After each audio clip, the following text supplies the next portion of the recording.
ciclo Compostela 2023-2027, presente y futuro, que venimos desarrollando a lo largo del año pasado y de este año, no podíamos dejar de abordar el papel de la universidad. Así, hoy celebramos un debate que hemos titulado Presente y futuro de la Universidad de Santiago de Compostela, precisamente para reflexionar sobre el papel fundamental que nuestra universidad desempeña en la formación de los jóvenes, en la formación académica y humana, en la propia ciudad y en la sociedad en general. Hoy nos sentimos especialmente honrados de contar con la presencia de distinguidos académicos y líderes, cuya trayectoria ha dejado una huella imborrable en la institución. Permítanme que les presente a nuestros participantes de hoy, a pesar de que ninguno de ellos precisa de ninguna presentación. Darío Villanueva es un académico de renombre internacional, fue rector de la universidad entre los años 1994 y 2002, es un experto en teoría de la literatura y ha publicado extensamente sobre este campo. Su labor como director de la Real Academia de la Lengua entre los años 2014 y 2018 consolidó su reputación como uno de los mejores intelectuales de habla hispana. Juan Viaño, rector desde los años 2014 a 2018, es un destacado matemático y experto en análisis numérico. La simple enumeración de artículos, trabajos y libros publicados nos ocuparía más tiempo del que disponemos en la jornada de hoy, y además, durante su periodo de rector, firmamos el convenio de colaboración que todavía sigue vigente entre la universidad y esta sociedad económica y que nos ha permitido afrontar conjuntamente numerosas actividades, muchas de ellas, pues bueno, a las que le tenemos un especial cariño, y que recientemente una de ellas presentamos el premio Domingo Fontán, que es una de ellas. El actual rector, Antonio López, asumió su cargo en 2018, cuenta con una destacada carrera en el ámbito del derecho, ha sido consejero mayor del Consejo de Contas entre los años 2007 al 2010 y actualmente, como dije, dirige los destinos de nuestra universidad.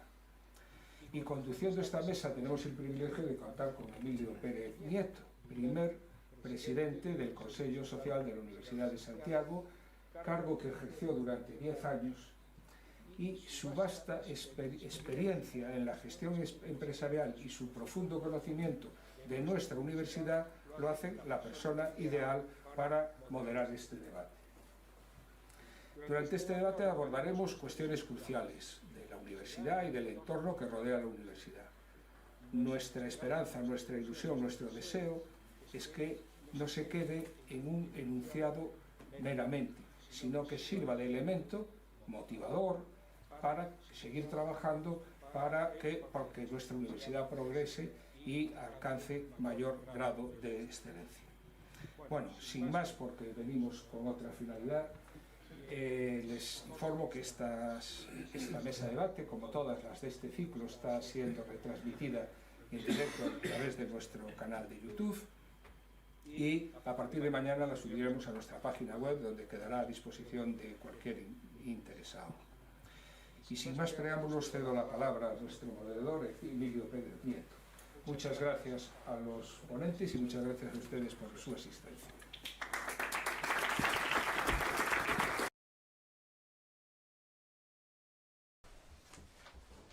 Muy bien, muchas gracias al presidente de la Real Sociedad Económica de Amigos del País de Santiago. Es para mí un honor ser aquí moderador de esta mesa. No sé si es un honor o una temeridad, pero en cualquier caso es un honor. Hecho como preámbulo, me voy a permitir enumerar desde un punto de vista empresarial, puramente empresarial, lo que a mí se me ha venido a la mente como necesidades de la Universidad de Santiago de Compostela, y son solo enunciados con el fin de que, si merecen la pena, los debatamos, y si no, pues los olvidemos o los consideremos en la medida que lo son. En primer lugar, pienso de esta manera, pienso de que es necesaria una puesta al día de los títulos universitarios, porque creo que es obligado, con la evolución de la ciencia, estar en un permanente cambio en los títulos y la puesta al día de los mismos. Asimismo, creo que una de las cosas que se percibe en la empresa cuando uno recibe egresados de la Universidad de Santiago de Compostela o de las universidades en general es la carencia de conocimientos teóricos de lo que son las herramientas sociales, que son aquellas que nos enseñan a tener competencias personales y que facilitan las relaciones humanas y permiten un éxito social y la incardinación y la inserción laboral mucho más fácilmente. Me refiero, por ejemplo, a conocimientos de comunicación, pensamiento crítico, trabajo en equipo, resolución de problemas, capacidad de negociación, adaptabilidad, orientación, diligencia, etc.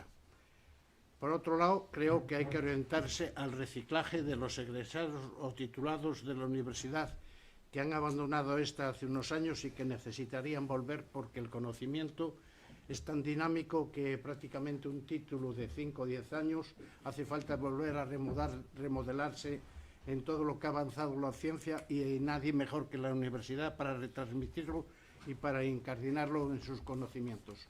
En tercer lugar o cuarto lugar, creo que hay que hablar también de la transferencia de conocimiento, en el sentido de que la universidad tiene que acercarse a la sociedad y la sociedad de las empresas acercarse con mucha más facilidad a la universidad con el fin de convertir toda esa energía potencial de conocimiento que tiene la universidad, trascienda y fluya hacia la empresa y la sociedad.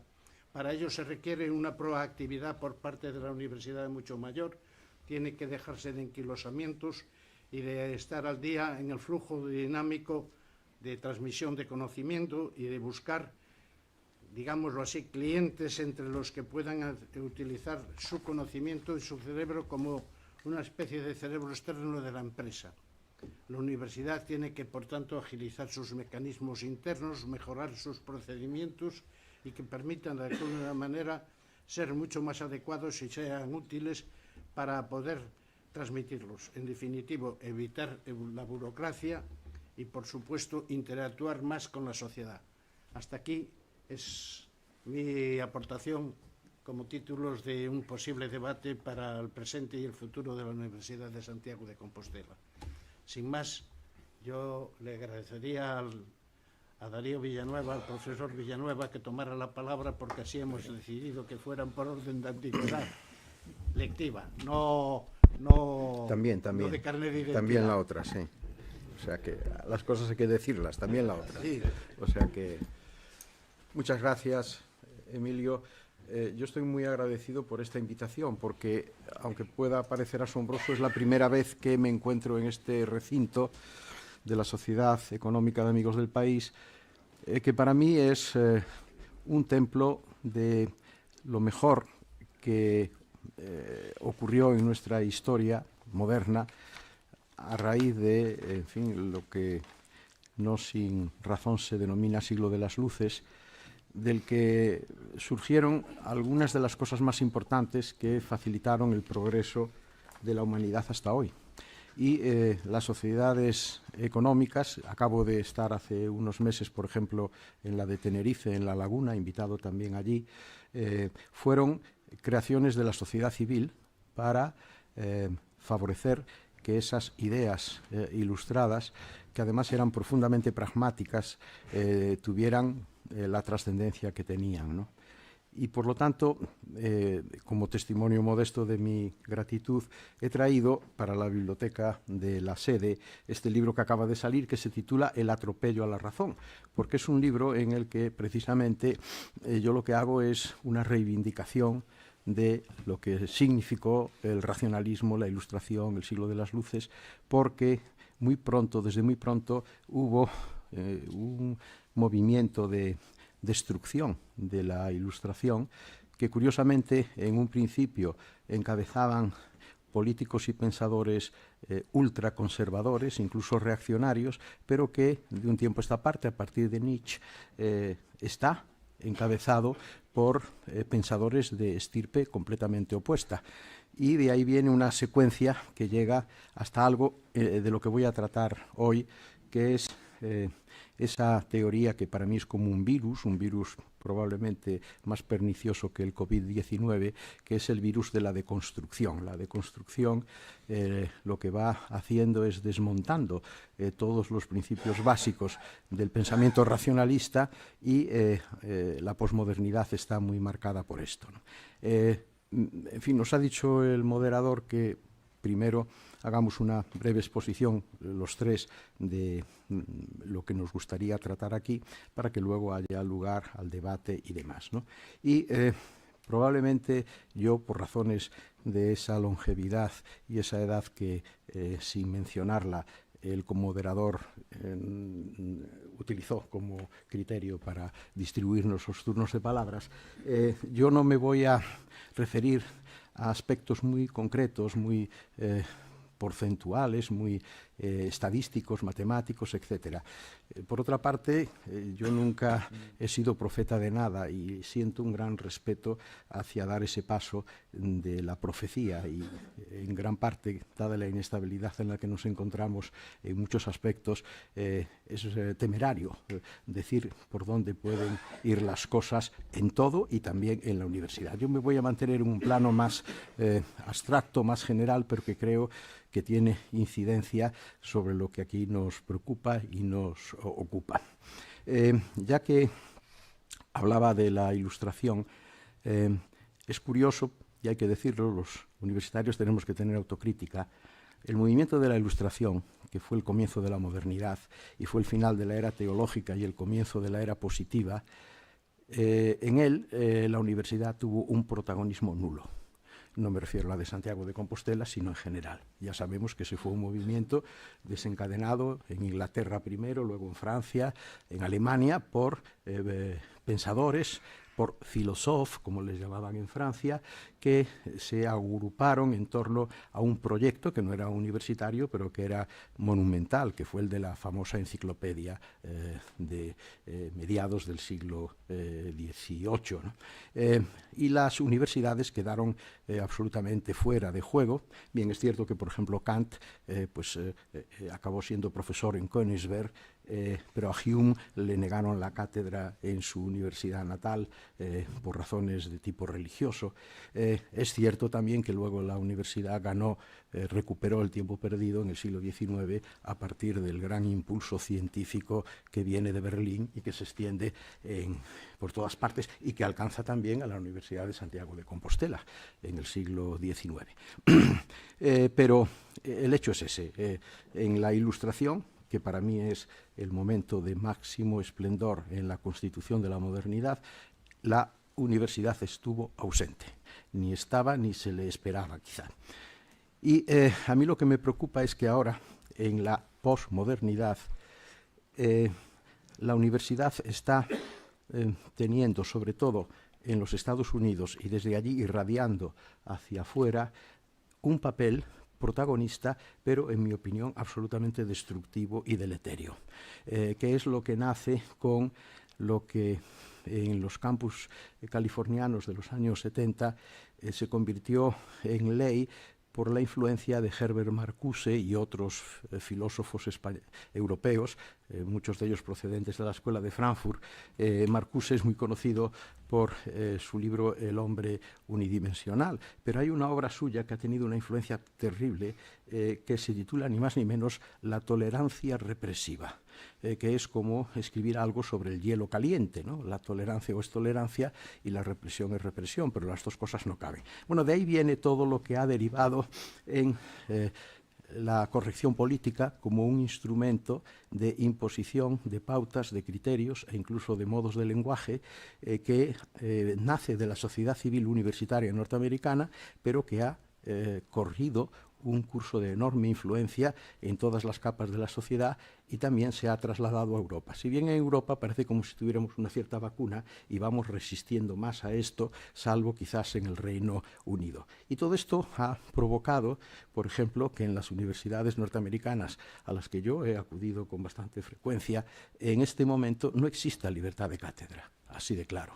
Existe el concepto perverso de los safe spaces. La universidad es un espacio seguro, que significa que nada que se imparta desde la cátedra puede alterar el equilibrio emocional del alumno. El equilibrio emocional que nace, por supuesto, de las vivencias infantiles y adolescentes que trae y que la universidad no puede alterar. Bueno, esto es exactamente lo contrario de lo que Kant proponía con su famoso lema sapere aude, atrévete a saber.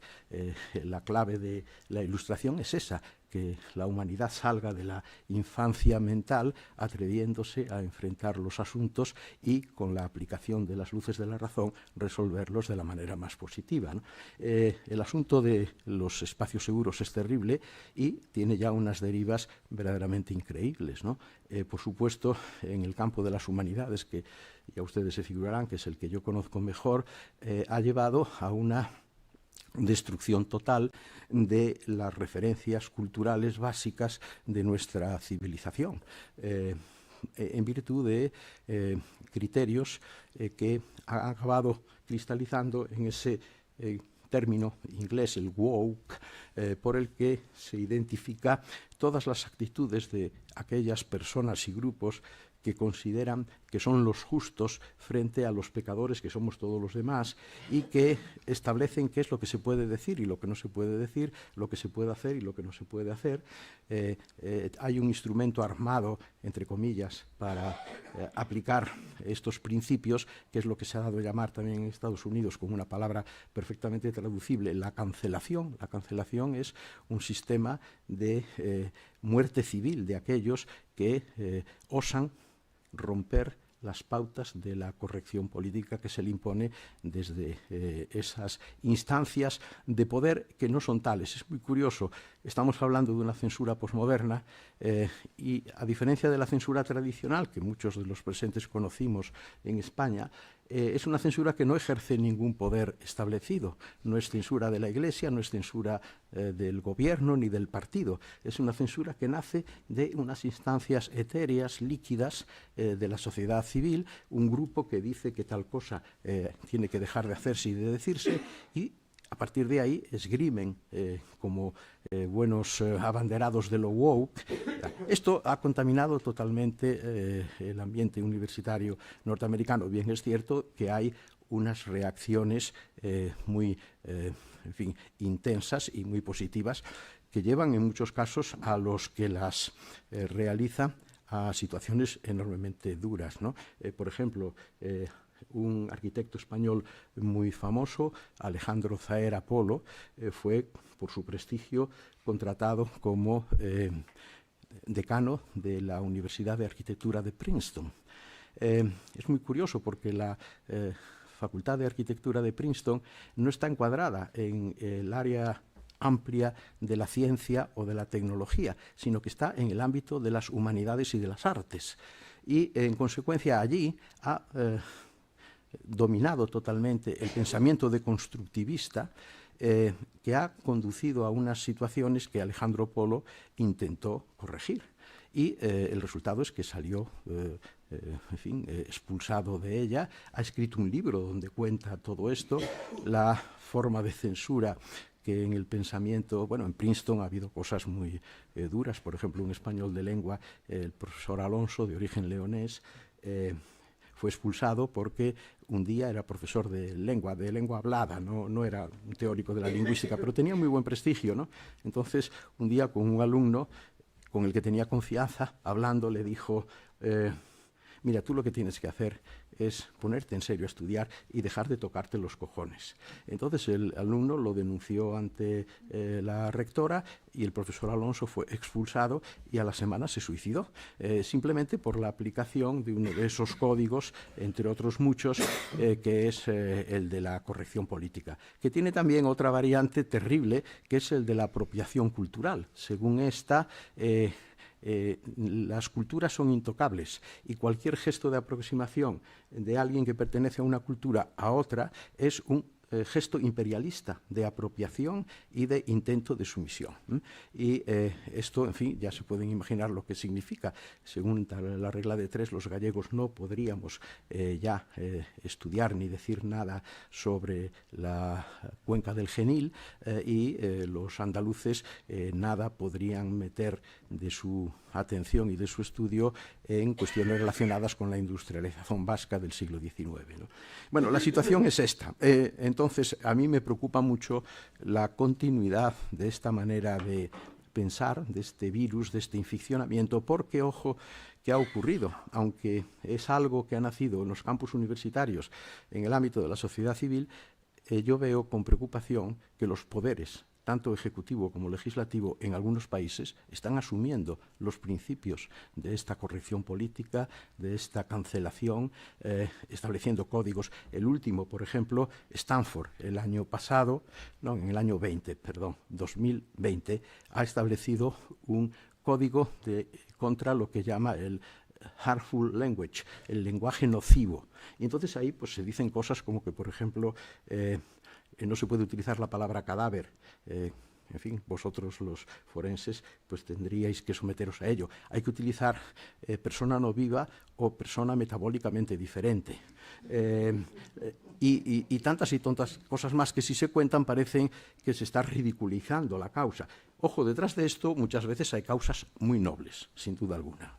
Es una causa muy noble el respeto a las minorías, por supuesto la reivindicación de la igualdad de la mujer, que nace en el siglo XVIII. Olympe de Gouges es una de las revolucionarias francesas que establece por primera vez teóricamente esto. Bueno, a lo que voy, no me quiero extender más de la cuenta. Uno de los problemas que a mí me preocupa es en qué medida la universidad que nosotros tenemos en mente, que aunque no fue protagonista de la Ilustración, acabó asumiendo los principios del racionalismo, y de ahí viene todo el desarrollo de la ciencia positiva, viene el gran desarrollo tecnológico. Hoy en día hay una contradicción enorme. Por un lado, la razón está produciendo los efectos más impactantes en el desarrollo de la ciencia y la tecnología, y sin embargo la irracionalidad está dominando los terrenos de la sociedad y también en términos generales la cultura. Ese es el primer asunto. Segundo asunto. El segundo asunto tiene que ver con las funciones de la universidad. En este momento hay muchos documentos oficiales en donde se dice que las funciones de la universidad son tres, que son la transmisión del conocimiento, la transmisión del conocimiento y la investigación, una. Dos, la formación de profesionales. Y tres, la transferencia de conocimiento para crear riqueza en la sociedad. Esas son las tres funciones que parece que en este momento se consideran sagradas. Bueno, Ortega y Gasset publicó en el año 31 un libro titulado Misiones de la Universidad, que tuvo una... Lo que ocurre es que él no habla de transferencia de conocimiento, porque en aquel momento era un concepto que no funcionaba todavía, y la tercera función a la que él le concede una gran importancia es la creación y transmisión de cultura. Pues bien, nosotros en la Universidad de Santiago, recuerdo nuestros buenos tiempos, quiero decir los tiempos de Antonio López y de un servidor que éramos compañeros de equipo, lo que propugnábamos era que por qué atarse a una tríada de funciones y extirpar la cultura para sustituirla por la transferencia de conocimiento. Nosotros éramos decididos partidarios de la transferencia de conocimiento. Yo recuerdo el estupor con que en la Comisión Nacional del Mercado de Valores me recibieron cuando fui allí, un lector de letras, a presentar la primera sociedad de capital riesgo de una universidad española, Unirrisco Galicia, porque nosotros teníamos incubadora de empresas, teníamos un organismo específicamente dedicado a la transferencia del conocimiento, pero sabíamos que detrás de ello tenía que haber un soporte financiero y el modelo de una sociedad capital riesgo era muy útil a ese respecto. Y esa sociedad se creó, trabajó, empresas que fueron fruto de la apuesta que esa sociedad hizo con ellas están hoy aquí funcionando, tienen trabajadores y tienen patentes y tienen riqueza producida, pero, por supuesto, esto lo que nos llevó es a defender, como así lo hemos hecho siempre, que ¿por qué no reconocer que en vez de 3, las funciones de la universidad son 4?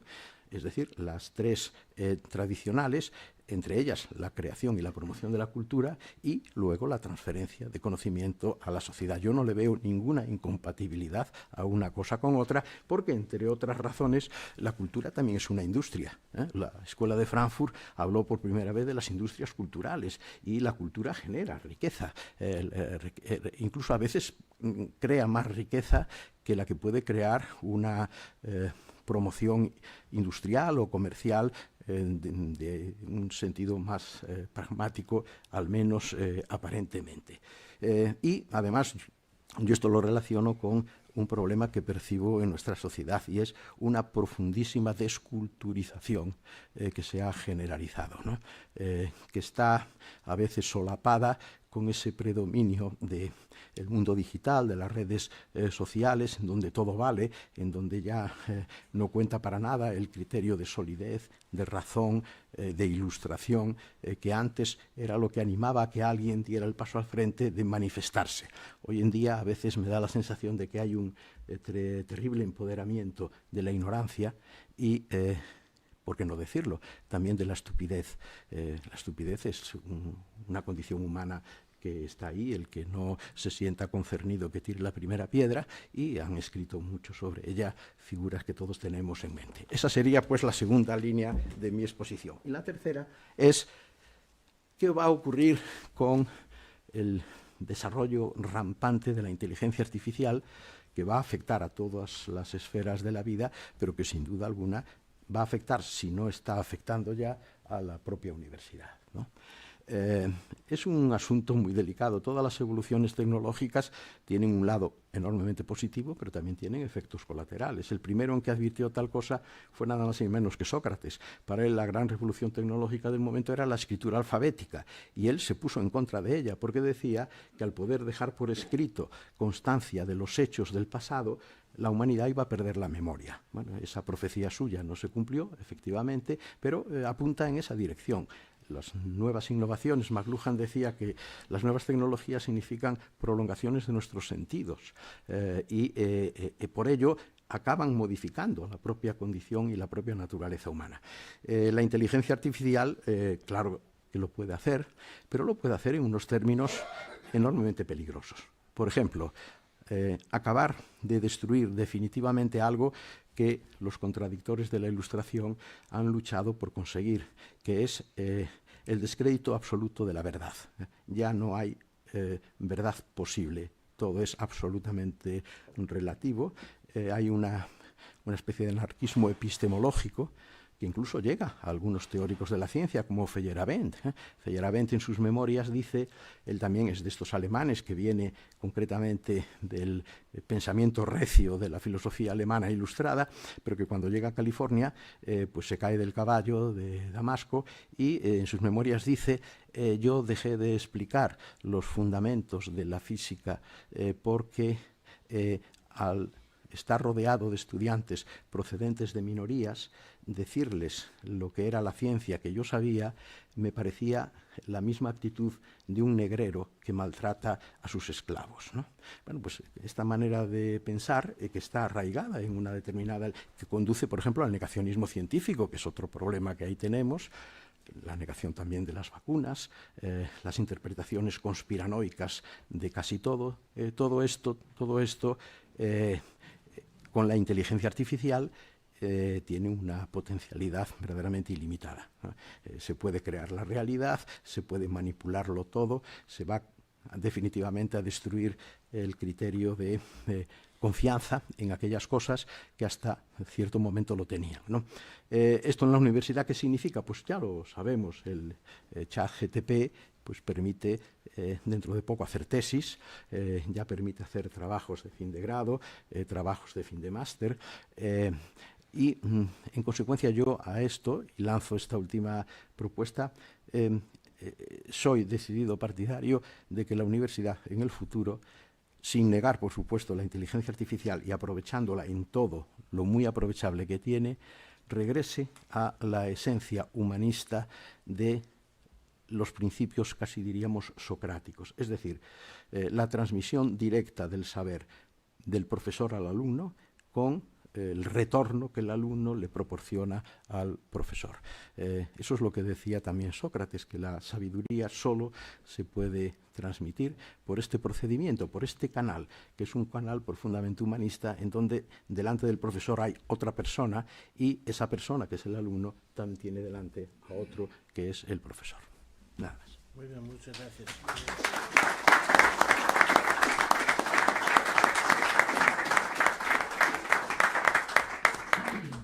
Le ruego al profesor Viaño que agote su turno. Muchas gracias, moitas grazas. Non sei se se escoita por este micro.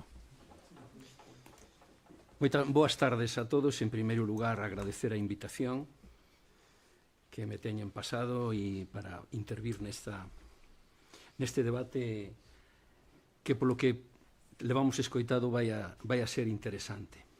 Falar despois dun virtuoso da oratoria como é o profesor reitor Villanueva colócame nunha situación complicada, pero vou intentar facer un discurso moito máis doméstico, non tan elevado como o do profesor Villanueva, pero que creo que atinxe en moitas partes a elementos que el tocou e que me parecen fundamentales tamén para a reflexión que hoxe nos toca.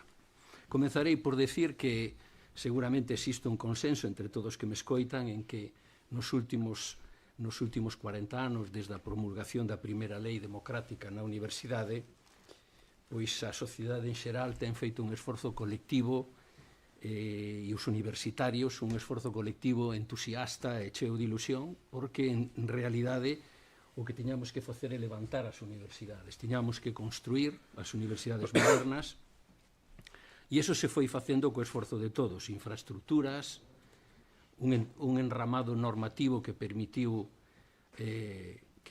alcanzar obxectivos importantísimos nas tres misións universitarias, ou polo menos nas tres misións clásicas, na docencia, na investigación e na transferencia de coñecemento.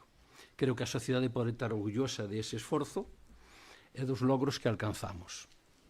Sin embargo, creo que neste momento percébense algúns síntomas de fatiga no sistema. E esos síntomas se demostran en varias apuntes que vou a tratar de pasar. Nun mundo globalizado, con cambios sociais a moita velocidade, con acceso universal á formación e á información, pois entendemos que a universidade está nunha situación que é necesario que afronte e que se adapte a esta nova situación, que ten que revisar os seus plans de acción nesas tres misións, e se acaso 4, como eu tamén apuntarei, e como tiña pensado apuntar, e co obxecto de contribuir ao desenvolvemento económico, social e humanístico do país.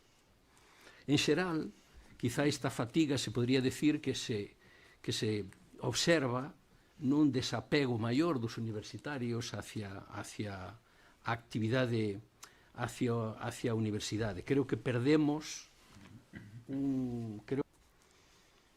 e despois pois eso nos leva pois a algunhas outras situacións que vou enumerar. Na docencia, pois efectivamente entendo, como decía don Emilio Nieto, pois que a universidade non é suficientemente áxil na adaptación dos seus programas, da súa oferta docente, a formación que se necesita neste momento, onde é necesario actualizar os coñecementos con moita máis frecuencia para adaptarse aos cambios tecnolóxicos e ás demandas do mercado laboral actual, onde é necesario formar as persoas ao longo da súa vida.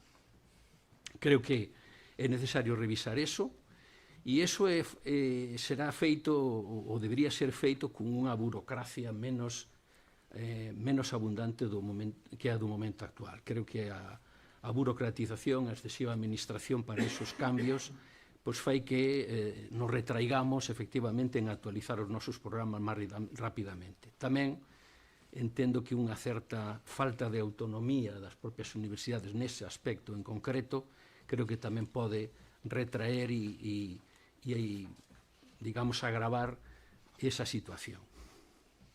Na metodoloxía de ensinanzas, pois creo que é necesario actualizarse, é necesario actualizar as metodoloxías tradicionais, actualizar, digo, non abandonar. Eu tamén penso que, efectivamente, a presenza do profesor frente ao alumno e do alumno frente ao profesor é fundamental, pero creo que incorporar as novas tecnoloxías, incorporar as novas tecnoloxías á transmisión de coñecemento, creo que é un camiño xa sin retorno e, polo tanto, temos que adaptarnos e debemos perfeccionarnos cada vez máis para estar presentes e utilizalas dunha maneira efectiva e non perxudicial e non perniciosa. A irrupción das ferramentas de inteligencia artificial supón un reto que debemos integrar. Quizá non teña sentido prohibir, non ten sentido prohibir, eso sería poñerlle portas ao campo e, polo tanto, os científicos, os educadores, os políticos, os expertos debemos reflexionar e legislar para sacar o mellor proveito destas ferramentas, evitando no posible, pois eso, como dicía, os efectos nocivos, a falta de análise crítica, a excesiva dependencia das máquinas. Pero creo que o futuro está na colaboración home-máquina. O descenso demográfico, colócanos tamén ante outro reto importante. A Universidade de Santiago ten pasado nos últimos 30 anos de 45.000 estudantes a finais dos anos 90 aos 25.000 actualmente. Eso, por suposto, debido esencialmente ao descenso demográfico, porque, en definitiva, manter 25.000 alumnos, como estamos mantendo nos últimos anos, pois é todo un reto, cando realmente a poboación en edade de estudar na universidade pois ten descendido nos últimos anos nunha porcentaxe moi elevada. Por lo tanto, o esforzo que se fai en captar alumnos é importantísimo. Pero creo que hai que facer un esforzo por seguir captando estudantes ben de outras idades porque necesitan unha formación axeitada para esa idade, ou ben tamén porque podemos captar estudantes internacionais. Eu creo que en Europa e sobre todo en Iberoamérica as posibilidades son enormes, pero o certo é que os diferentes plans de captación de estudantes non están a funcionar. No ano 2011 a Universidade de Santiago tuvo 750 alumnos Erasmus, no ano 2023 308. No programa SICUE recibimos 250 estudantes, é dicir, apenas o 1% do total. Somos, evidentemente, unha universidade onde temos a maior parte dos nosos estudantes, o 95%, pois teñen a residencia habitual en Galicia. E ese problema é máis grave aínda no PDI, onde temos apenas un 1,5% de profesorado estranxeiro. En Cataluña teñen o 6,5%. Creo que iso nunha cidade, ademais, onde temos un atractivo turístico e histórico innegable, co Camiño de Santiago como fin da peregrinación.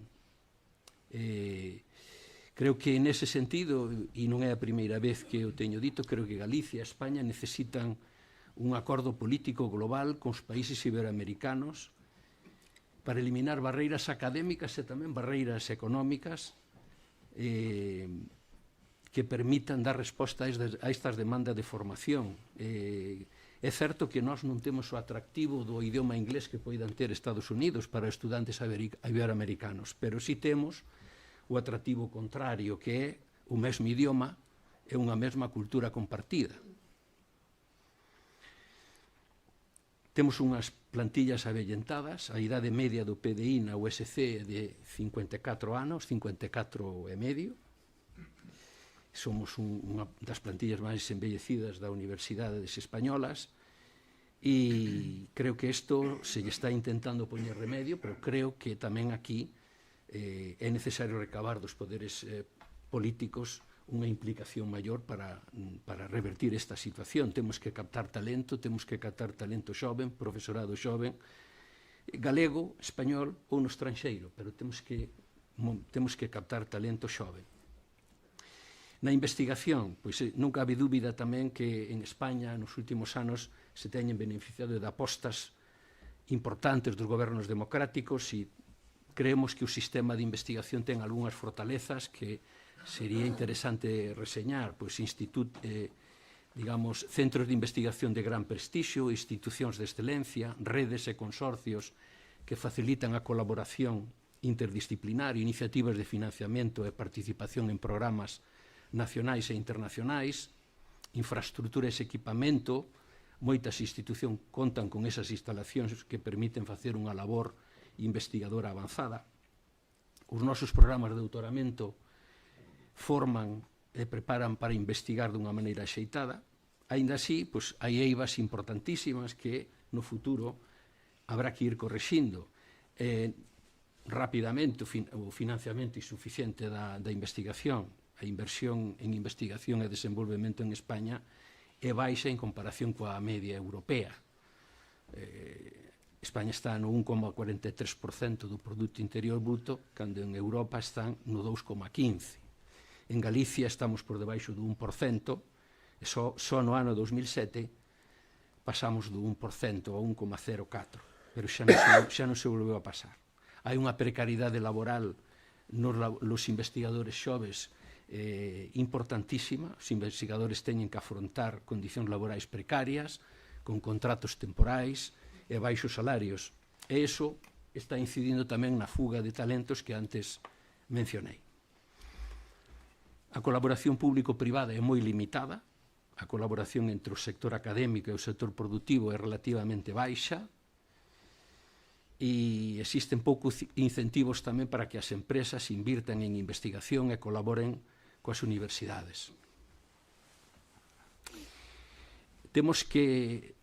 Entendemos que o sistema de avaliación tamén do impacto da investigación, da avaliación da investigación que facemos é deficiente, é excesivamente métrica, excesivamente cuantitativa, polo número de publicacións e citas, o que está levando, despois de algúns anos, a unha picaresca execrable, tanto nas editoriais como en algúns universitarios, como algúns dos investigadores sin escrúpulos. Creo que temos que avaliar non só o impacto das nosas publicacións para nós mesmos, senón tamén o impacto de cara á sociedade. É moi importante que nós mesmos avaliemos o impacto do que facemos de cara á sociedade.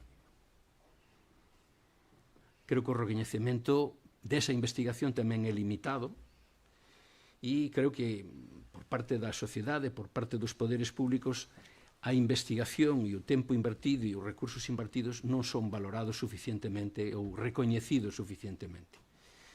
Penso que a universidade ten que seguir sendo o motor principal da investigación e innovación e na universidade construíse coas persoas que máis saben en todos os eidos realmente, que máis coñecementos teñen en calquer temática. Cando se tuvo que recuperar as augas contaminadas do Prestige, recurrimos á universidade. Cando fai falta unha vacina para a COVID, recurrimos á universidade.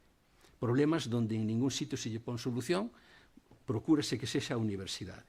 Polo tanto, é necesario manter os grandes centros de investigación, é necesario reter o talento, é necesario invertir e financiar os plans de investigación, proxectar plans de investigación axeitados ás capacidades e ás necesidades do noso país.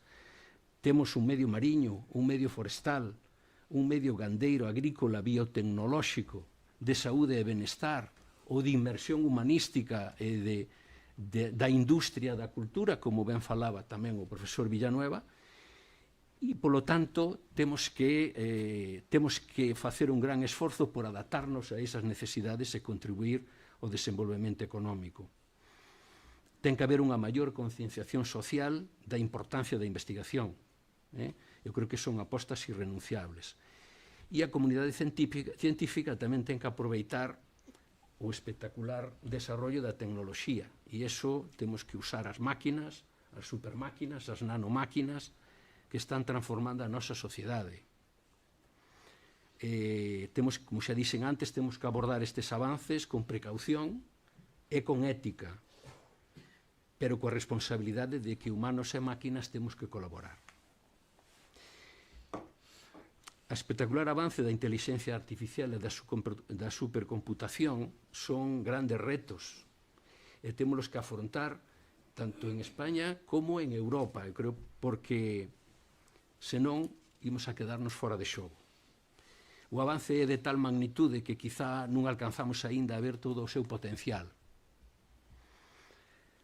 Decía antes de comenzar a charla co profesor Domínguez que quizá nun futuro non deberíamos extrañarnos se un premio Nobel fose un informático ou un matemático, debido precisamente á importancia que está a adquirir o uso das novas tecnoloxías, das grandes bases de datos nas diferentes sectores da medicina, da química ou da produción de medicamentos ou en outros ámbitos.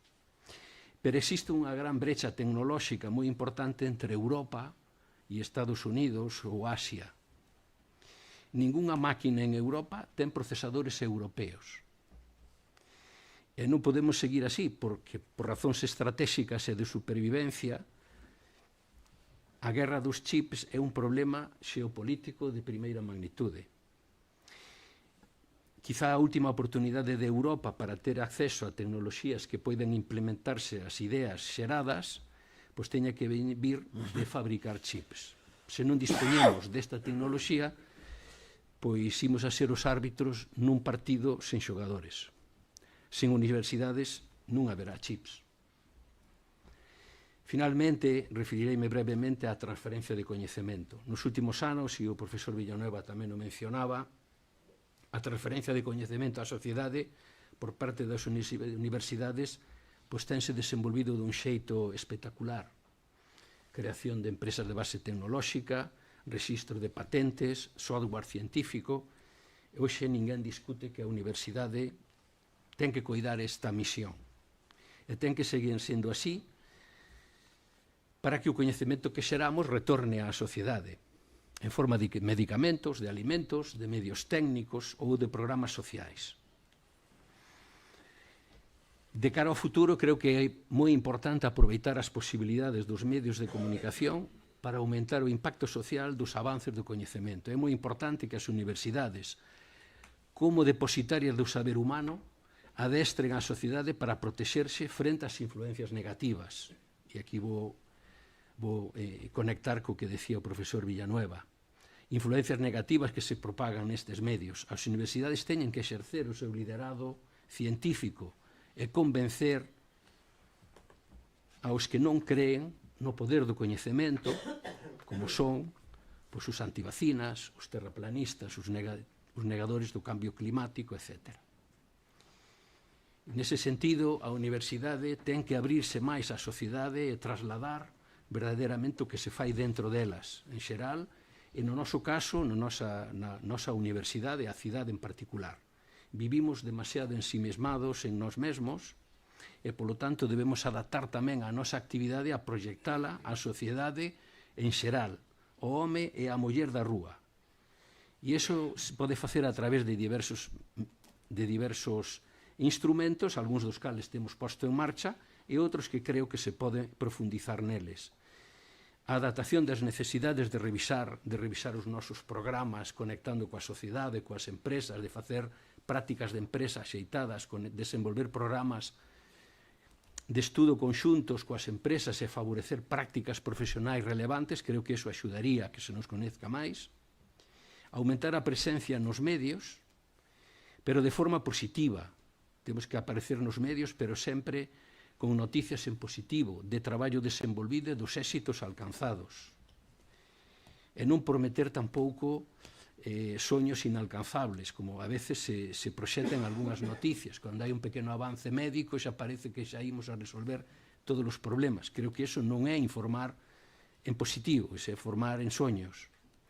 Iniciativas de divulgación científica, organizando eventos e programas de divulgación científica, pero dirixidos ao gran público en xeral, que debe aumentar a comprensión e o interese pola investigación. Temos que abrir espazos culturais e educativos promover dentro das universidades que sean accesibles á comunidade. Exemplos como o programa Conciencia poden nos dar pistas de que é o que a xente acepta e aprecia. Creo que iso debería potenciarse máis, as grandes conferencias científicas especializadas. É difícil, os que temos organizado conferencias europeas e mundiales o sabemos, pero creo que se debería facer un gran esforzo en reservar un espazo e un tempo para temas conectados con esas conferencias que sean accesibles ao público en xeral. Ben, pois vou a ir rematando e creo que efectivamente dentro desto, creo que estaría, dentro destas actividades estaría efectivamente conectadas co que o profesor Villanueva decía, da industria cultural. Creo que é importante transmitir esa cultura e como digo, influir nos que non creen na potencia do coñecemento. Non é razoable que casi o 30% da poboación española e europea pense que o Sol xira alrededor da Terra. Non é razonable. E iso creo que as universidades teñen que facer un esforzo para iso. Tampouco é razonable que cando preguntan por o mellor científico español, pois apenas o 8% da población responda, ou se non sepa responder, pois que Ramón y Cajal ou Severo Ochoa foron premios Nobel españois. Apenas o 8% da poboación. Creo que iso é unha responsabilidade que temos.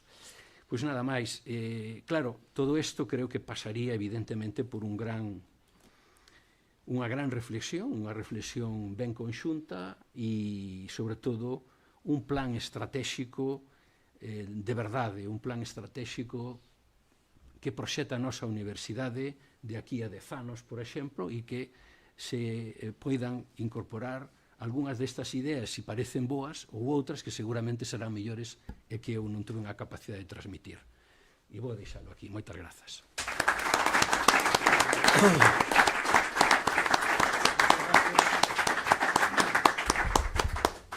Ruego ahora al profesor y rector de la Universidad, don Antonio López, que tome la palabra. Moitas gracias, é un placer estar aquí e acompañado desta guisa para ter uns minutos para falar sobre presente e futuro da Universidade, máxime nunha sociedade como a Sociedade Económica de Amigos del País, que sigue tendo ese lema que é socorrer enseñando, polo tanto, pois a ensinanza tamén a universitaria pois é unha peza esencial. Ben, como xa se ten dito casi todo, eu non son capaz de aportar nada moi novo. Non sei se somos os máis indicados para falar do futuro. Me parece que nos facía falta un entorno de xente de outra estrato de idade máis novo co noso para que nos axudasen a reflexionar no futuro. Eu penso, pero bueno, vamos a trasladar o que pensamos desde o noso punto de vista sobre o presente e sobre o futuro, non? E como digo, como se ten feito un diagnóstico, eu penso que perfecto da universidade que somos, a universidade que temos conhecemos ben a historia, coñecemos, eu penso que bastante ben a realidade, e aquí se acaba de falar, pois eu, moi brevemente, para máis deixar tempo a que haxa posibles intervencións, debates, etc. Digo que temos así como grandes retos, e algo saliu, se saca do que se acaba de expoñer antes. O primeiro reto é que se acabe valorando a universidade polo que fai. Fai máis ou menos 10 anos o Tribunal Constitucional alemán declarou inconstitucional o sueldo dos catedráticos da universidade se non se incrementaba sustancialmente. E empezaba dicindo que o corpo de catedráticos da universidade era un corpo de persoas moi cualificadas, un coñecemento moi especializado e que tiñan prestado grandísimos servicios á nación alemana. E como na Constitución había un precepto que dicía que na administración pública había que funcionar con arreglo aos criterios de mérito e capacidade e que a retribución tiña que ir en función do mérito e da capacidade, ou se incrementaba sustancialmente o soldo dos catedráticos da universidade ou sería inconstitucional. E efectivamente se incrementou sustancialmente. Iso en España é inimaginable. Podíamos conseguir ao mellor nos recortaran, non? E isto que significa? Pois significa que como universidades pois non temos gañado, digamos, a confianza e o apoio da sociedade a que servimos. Contan tamén que cando era Jordi Pujol, presidente da Generalitat, pois pasou por ali, como é unha función típica dos reitores, cando falamos cos responsables do goberno, pois vamos a pedir cousas para a universidade, insistindo no moi importante que é a universidade, como aquí se acaba de poñer, docencia, investigación, cultura, transferencia. E desde que o estuvo escuitando durante un rato, dixo, mire, rector, yo puedo estar de acuerdo con usted, pero me llama muchísimo la atención una cosa. Nadie más que los rectores me piden algo para la universidad. Outra mostra de que non sabemos trasladar o que facemos. E non facemos cómplices do proxecto á sociedade, que é a que ten que decidir o que se destina, e por eso pois dicimos temos pouco financiamento, temos poucos recursos, ben, pois iso é un problema que tamén temos que resolver nós. Non somos quen de trasladar todo o que facemos. As funcións, eu comparto plenamente a opinión que dixo Darío e a fixen constar, ademais, nunha inauguración de curso, non? Volvemos a... Non discutamos se é a cuarta ou a quinta, se me dá igual a orde que sexa, pero ese papel da cultura, da universidade coa cultura, é algo fundamental. Non fai falta irse moito atrás, pero cando pois lembrábamos este ano pasado a Fernández del Riego, pois naquel discurso de inauguración do curso do ano 33, o que demandaba era unha universidade galega, é dicir, unha universidade que estuvese mantendo a súa vocación de coñecemento universal, etc., pero estuvese relacionada coa realidade de Galicia, coa lingua de Galicia e coa cultura de Galicia. E iso foi un papel que a universidade foi ganando, pois non sin esforzos. Basta recordar que a primeira cátedra de lingua galega na nosa universidade foi a de Ricardo Carballo Calero no ano 72. Uns anos antes empezara a dar clase baixo outra condición, pero a primeira cátedra, despois daquela que se creara na Universidade Central de Madrid alá nos primeiros anos do século XX, non? Bueno, pois eso costou moito ir gañando e temos que seguir defendendo, é unha peza fundamental, temos que manter a toda a vocación internacional que temos que ter, porque hoxe unha universidade non se pode concebir sin unha vocación de globalidade e de universalidade, pero si tamén de unha conexión directa con algúns elementos culturais propios no que temos moito que facer e é unha función fundamental esa difusión da cultura e do coñecemento.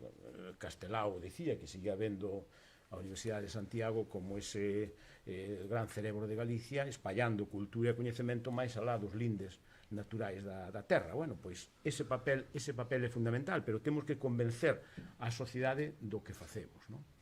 E aí temos que nós mesmos poñernos deberes, non? E pois Emilio Pérez Nieto poñíanos en riba da mesa pois algúns deberes. Claro que temos que pois trasladar, facer visible e facer útil pois o moito coñecemento e o moito talento que hai na universidade. Ese eu penso que é outro dos retos que está hoxe por hoxe encima da mesa. Unha dos eixes da nova lei do sistema universitario é precisamente convertir o coñecemento en coñecemento útil para mellorar as condicións de vida da sociedade, a ver se así tamén gañamos ese recoñecemento e se nos axuda a visibilizar. Por ir así telegráficamente con algunhas cousas, non? Despois temos algunhas ventaxes e algúns inconvintes do feito de ser unha universidade pública. Temos a ventaxa indudable e é de que cumplimos unha función social moi importante, que é garantir a igualdade de oportunidades tamén no acceso ao ensino universitario, e o estamos facendo, e eu penso que con orgullo, e nunca, ás veces non poñemos en valor suficiente, falando concretamente da nosa universidade o que temos e o que facemos por eso. Nestes momentos que se empeza a percibir, como todos poden coñecer, as dificultades para a vivenda e aloxamento do estudantado universitario. Cantas universidades hai en España que poidan levantar a man e dicir nós temos máis de 1000 plazas propias nosas e que ademais ofrecemos a un precio en función da capacidade económica que teñen os alumnos. É dicir, que para aqueles que están na renta máis baixa, ofrecémolo ahora neste curso, entre 48 euros nunha habitación doble e 62 nunha habitación individual ao mes no centro da cidade. Iso supón, lóxicamente, que a universidade, a xestión dese servicio é ruinosa en termos económicos, pero non en termos sociais, porque ademais damoslle preferencia para entrar ás persoas que acreditan menos capacidade económica. Por tanto, a maior parte dos nosos alumnos residentes en residencias universitarias están pagando pois esas cuotas mínimas. Ben, todos esos son valores que como universidade pública temos que defender e garantir o acceso á universidade con independencia das circunstancias económicas das persoas. Claro, despois isto nos dificulta no propio funcionamento para algunhas cousas, non? E se lle aplicáramos unha visión empresarial que falaba Emilio, pois na universidade temos un problema que é común a toda a administración pública, pero temos tamén, e moi grave, e é que non somos capaces de evaluar o desempeño e recoñecelo. E recoñecer a que non fai ben e retribuílo, e, pois, a que non o fai ben, ou a quen o fai está por debaixo do que lle toca facer, pois terlo en conta tamén, pero en sentido de penalizar. Eso é unha cultura que na administración pública que coñecemos no noso país nunca se foi quen de facer, nin somos capaces de facelo, e iso pois nos lastra un pouco no funcionamento que temos como administración pública. Tamén nos limita esta condición da administración pública noutro elemento importante, que ás veces é na competitividade. Ás veces decimos, pois non somos quen de captar talento, non podemos competir. Claro, coas universidades privadas non podemos competir, porque nos temos uns criterios retributivos, entre outras cousas, que son os que están marcados pola norma, non? Ás veces tamén é que se nos pide a universidade cousas que non podemos dar, non? Ás veces, en algún estos debates con algún investigador que quer vir para algún contrato, pues, me parece que eu estou gañando moito máis na universidade na que estou agora do que me poden pagar en Santiago como titular da universidade ou catedrático da universidade. Claro, pero aí tamén se fai trampa, porque senón diríamos, home, que capacidade de atracción temos para que alguén quer vir aquí perdendo diñeiro sustancialmente sobre o que están pagando. Non, habitualmente non ocorre así, habitualmente falta a outra parte. É dicir, queremos vir a unha universidade pública para que nos aseguren que vou gañar toda a vida o que, ao mellor agora, estou gañando na universidade que estou, mentras teño o proxecto este, pero ao mellor dentro de 3 anos non teño esas retribucións. E queremos garantir aquí, ás veces, a continuidade e a permanencia como universidade pública. Tamén iso nos supón dificultades e nos supón, como dicía, pois a veces non nos fai moi competitivos, non? Por falar de outro reto, eu penso que o apuntou ben Emilio Pérez Nieto, o tema das titulacións. Eu penso que estamos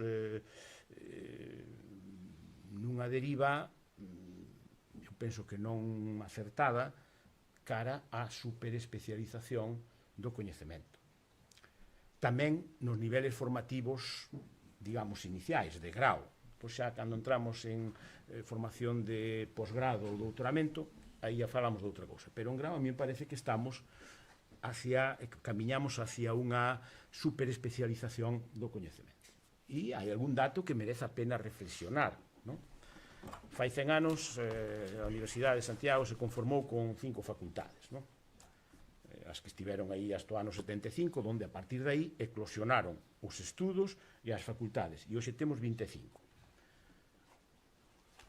Fai 100 anos, as 5 facultades que había en Santiago de Compostela eran farmacia, dereito, medicina, ciencias, sección química e filosofía e letras, sección historia.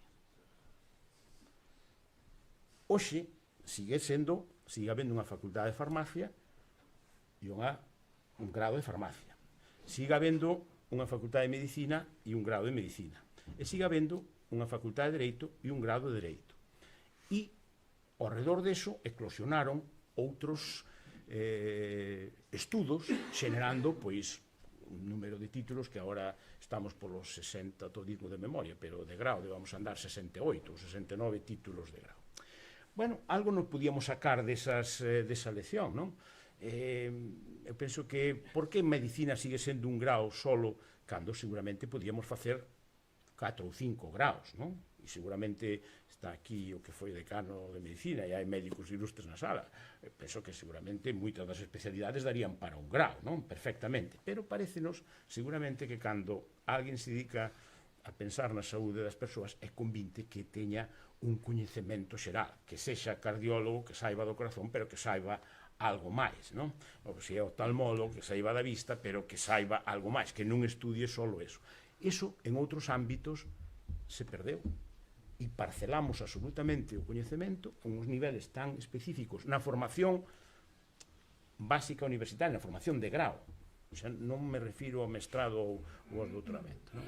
E iso a mí me parece que vai haber que revisalo e ademais conectado con algo que dicía tamén Emilio Pérez Nieto, é dicir, nos olvidamos de algúns componentes que tiñan que ser absolutamente transversais. Iso que comentaba, eu escuiteio non fai moito en Madrid nunha comida, coloquio, en que estaba quen fora CEO de LinkedIn e comentaba precisamente falando de que é o que está pedindo a empresa das persoas, non?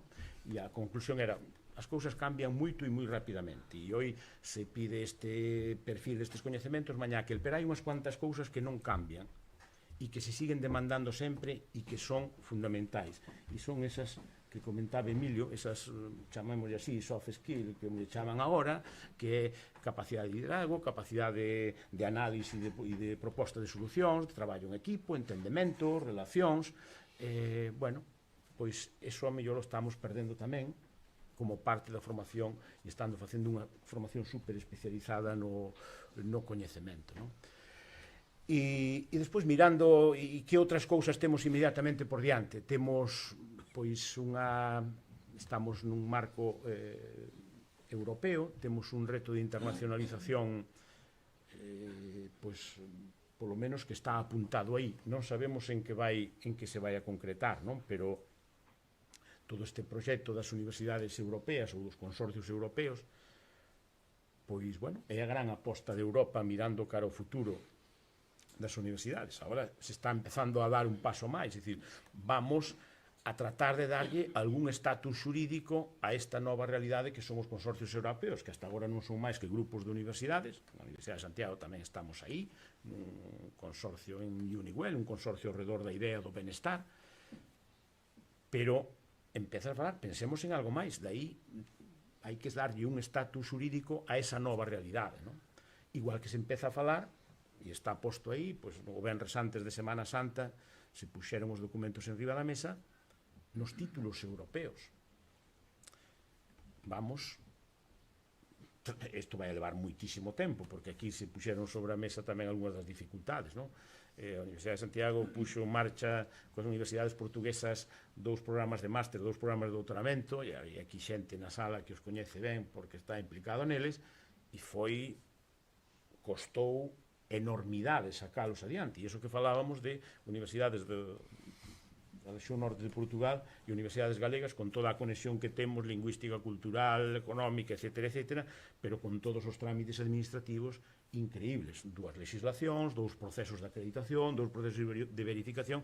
Imaginemos cando isto metemos pois non en 2, senón en 7, 8, 10 ou 12 países diferentes. Pero a realidade está aí, a realidade está apuntando a que hai que ir a graus, inicialmente poden ser simples etiquetas porque hai algúns elementos de internacionalización que concurren nese grau, pero parece que se aposta por eso, chegar a títulos a nivel europeo. Bueno, é difícil imaginar todo o que se nos vai a vir por diante, porque todo está cambiando demasiado e cambia demasiado rápido, tamén o coñecemento.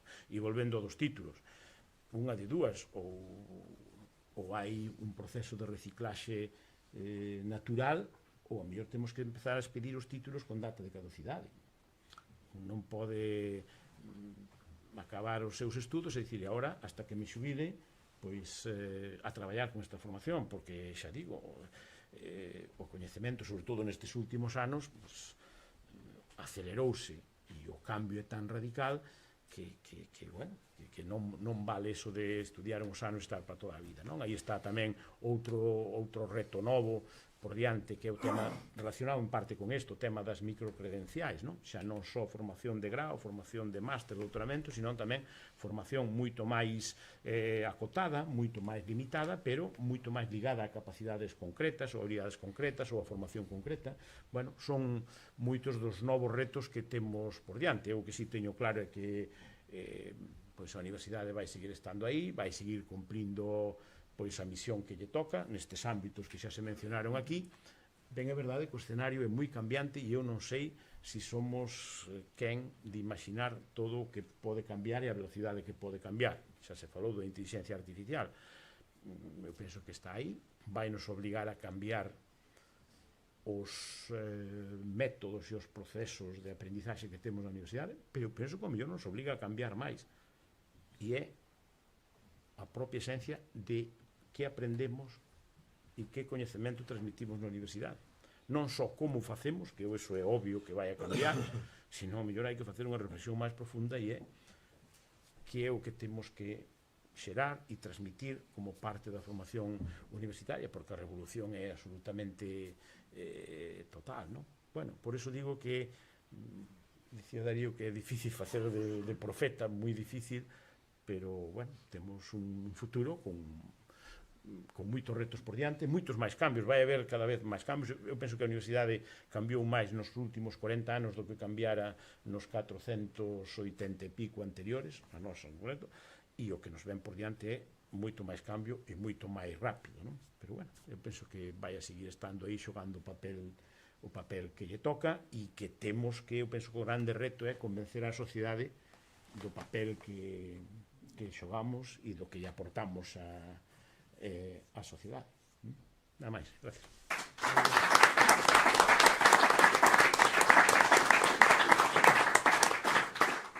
Bueno, yo creo que podemos abrir un turno de réplica entre los que están en la mesa y ya aprovechamos si hay ruegos y preguntas también desde la sala para cada uno de los que estamos aquí poderles contestar. Entonces, por favor. No sé si hay alguna interpelación. Ahora vamos a cambiar el orden. Ahora los más jóvenes que empiecen y el último a hablar será el más viejo. Me parece bien, es una revolución importante. Claro, claro. Pero mientras tanto, yo que voy a invitar a que alguno de los de la mesa replique alguna de las cosas que se han dicho desde aquí o establezcamos una especie de diálogo con las personas que nos acompañan, que seguramente también tendrán algo que aportar a los futuros de la Universidad de Santiago. Eu penso que sí, que pues entonces, mellor que falarnos nós somos os mesmos, non? Bueno, yo quiero agradecer las reflexiones y las aportaciones que habéis hecho. Sin lugar a dudas, son una base muy sólida para pensar en nuestra universidad. Sin el conocimiento de la universidad que tenéis vosotros, yo soy simplemente alumno de esta universidad, quería bajar a un terreno más local. Una ciudad que no llega a 100.000 habitantes, que tiene una universidad. Esa universidad tiene 25.000 estudiantes y que atesora una masa gris importante, destacable, hecho en falta esa filtración, esa simbiosis ciudad-universidad, ciudad como ciudadanía, no como entidad orgánica o política.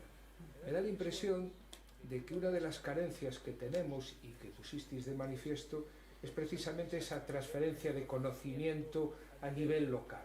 Es decir, que la ciudad se sienta no solo orgullosa de su universidad, sino que también reciba los frutos inmediatos, desde la comunidad de vecinos hasta la instancia que queráis ver. Bueno, no sé si compartís mi preocupación y cuáles serían, a vuestro juicio, las medidas ideales para poner en marcha un proceso de reforma y que esto cambie.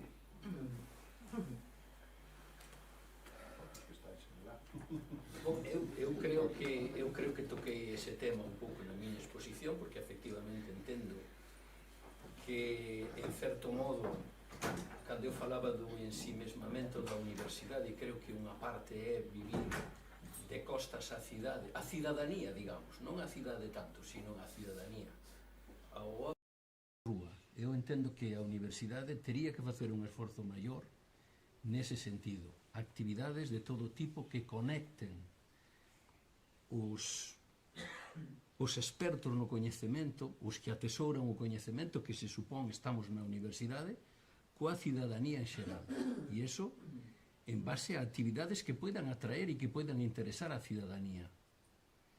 E hai experiencias que demostran que efectivamente hai cousas que a cidadanía lle interesa. Os cheos que fan os premios Nobel cando veñen aquí son unha mostra. Polo tanto, non fai falta ser premio Nobel. Hai moitos expertos que poderían falar de temas e encher salas de cidadáns, non de universitarios, de cidadáns.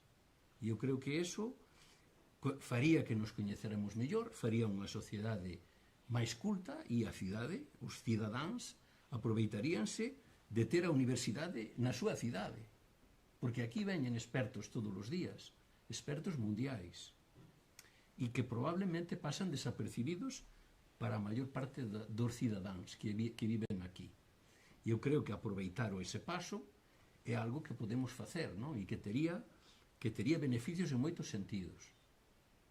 E iso, en fin, apunto o programa da conciencia como podría apuntar outro tipo de charlas que se celebran na universidade e na cidade e que enchen as salas. Desafortunadamente, pois hai outras moitas onde debates como este, pois seguramente non atraen tanto. Tamén a mellor había que reflexionar por qué. E se é que tamén a cidade non vide tamén de espaldas ou de costas ao que estamos a facer na universidade. Pero o certo é que na universidade temos expertos, temos conferencias, temos salóns de actos, temos salas, temos medios tecnolóxicos, pero cidadáns que baixen as nosas aulas e os nosos actos, digo baixar no sentido de baixar ao Campus Sur, ou ao Campus Vida. Canto se fai iso? Tiñamos unha posibilidade antes de que as familias visitaran as nosas facultades, que eran os actos de graduación, e agora xa non nos temos porque xa se fan fora das facultades tamén. Pero senón as familias, cando ven o que facemos? Apenas hai algunhas xornadas de portas abertas en algúns centros de investigación, en algunhas facultades, e que están moi ben, pero realmente creo que iso debería ser algo que fora habitual. Esa é a miña visión. Eu poñería en valor o primeiro é que hai algo que para min é que ten moitísimo valor e que como é tan natural non o damos, que sempre cando falamos de transferencia e que nos vexe a sociedade pensamos sobre todo na investigación, no coñecemento e que eso sexa útil e tal. Pero eu aí reivindicaría, por un lado, o tema da formación da UCE. Que nós cada ano graduemos 4.500 cidadáns, eso é un valor enorme. Pero, como é tan natural, pois non lle... E nós mesmos lle damos. Eu tiña unha idea dende hai tempo que non vou a ser capaz de facela, pero que quede para outros e tal, que era facer un acto de graduación de todos. Levar os 4.000 ao campo de fútbol e estar ali todo o día e que se dicen os 4.000 persoas que salen graduadas da Universidade de Santiago cada ano. Porque ás veces parece que como vai espallado e temos aquí hai a graduación de Historia de Arte, de Historia, de Filoloxía Hispánica, de tal, de Dereito, de Farmacia e tal, bueno, pois son, e para min é unha das grandes medidas de impacto social que facemos. Eso ten moitísimo valor, máis o resto que hai que facer tamén, de chegar, poñer o coñecemento tal, e a cultura. E o outro papel é o da cultura, todo o que se xenera alrededor da universidade, pois en relación coa cultura, coa lingua, co que queiramos, non? Pero, bueno, pois nos falta, non xeramos ese apego, esa cultura que vemos con envexa, que ten outras explicacións tamén, porque tamén por detrás hai todo un réximen legal, de mecenado e demais, cando miramos con envexa as universidades americanas, non? Porque hai ese vínculo entre un graduado e unha universidade, bueno, porque seguramente ele aportou moito á universidade. Eu penso que tamén aquí as universidades están aportándolle moito a moita xente, pero non somos capaces de xerar ese apego, algo non temos feito ben, non?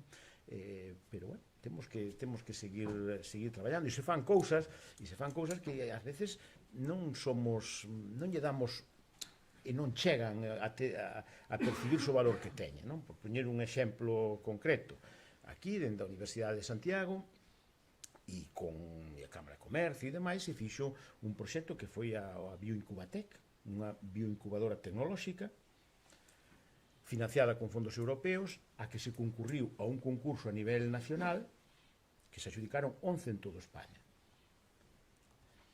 Había dúbidas de, bueno, non creo que nos toque, pois foi a mellor valorada de toda España. O proxecto que ainda se está desenvolvendo agora e que está conectado con Xionlla Biotech e todo isto, non? Bueno, pois, eso ten moito valor, pero non... bueno, é difícil trasladar eso seguramente e que se aprecie todo o que ten e ás veces vai por descontado e, bueno, pois, non sei, o mellor tamén hai este outro elemento de que porque se paga pouco, se paga pouco polos servizos universitarios, ás veces se valoran pouco, non? O mellor o gran ese outro apego que hai en outras latitudes ten que ver tamén con, bueno, pois xa que nos cobran tanto será que é moi bon, non? E isto ven a conto, ademais falábamos do número de alumnos, temos un número de alumnos que son 25.000 alumnos, que é o que ten Harvard, Harvard ten 25.000 alumnos, como nós, o sea que o tamaño da universidade non é malo, o noso. Unha diferencia fundamental. Claro. Que Harvard collose en todo o mundo e nós collemos... Bueno, nós collemos en todo Galicia. A diferencia das outras universidades... Pero a mí me parece, perdón que interrumpa, pero a mí me parece que lo que hay que despertar es el sentido de pertenencia de los egresados. Claro. Y para eso hay que darles la oportunidad de que vuelvan a la universidad y cuando en vez, con cualquier motivo. Sí. Uno de ellos es el formativo que mencionaba antes. Porque cualquier señor que haya terminado la universidad no hace 15 años, hace 10 años o 5, necesita reciclar sus conocimientos aunque no sea nada más que un día. Y un día puede ser suficiente para generar en él ese espíritu de pertenecer y de incluso incorporar parte de sus experiencias al conocimiento que tiene la universidad, pero que no son experiencias. La universidad los puede tener más teóricos, pero menos prácticos de andar por la vida. Y yo creo que eso generaría un sentido de orgullo y de pertenencia muy importante entre los egresados. Déixeme dúas cousiñas. Unha, dicía o de Harvard, déixeme dicir o resto, porque senón van a pensar, sí, pero a outra diferencia é que nós temos un presuposto este ano de 314 millóns e Harvard ten o de 4.500 millóns de dólares. Harvard ten o mesmo presupuesto que a mitade das universidades públicas españolas, é dicir, Harvard utiliza para 25.000 estudantes o mesmo presuposto que a Universidade Pública Española utiliza para 750.000. Bueno, iso tamén seguro que explica explica algunhas das cousas que pasan, non? Pero bueno, que sí, eu estou de acordo en que falta xerar esa conexión e ese valor, sí. Sí.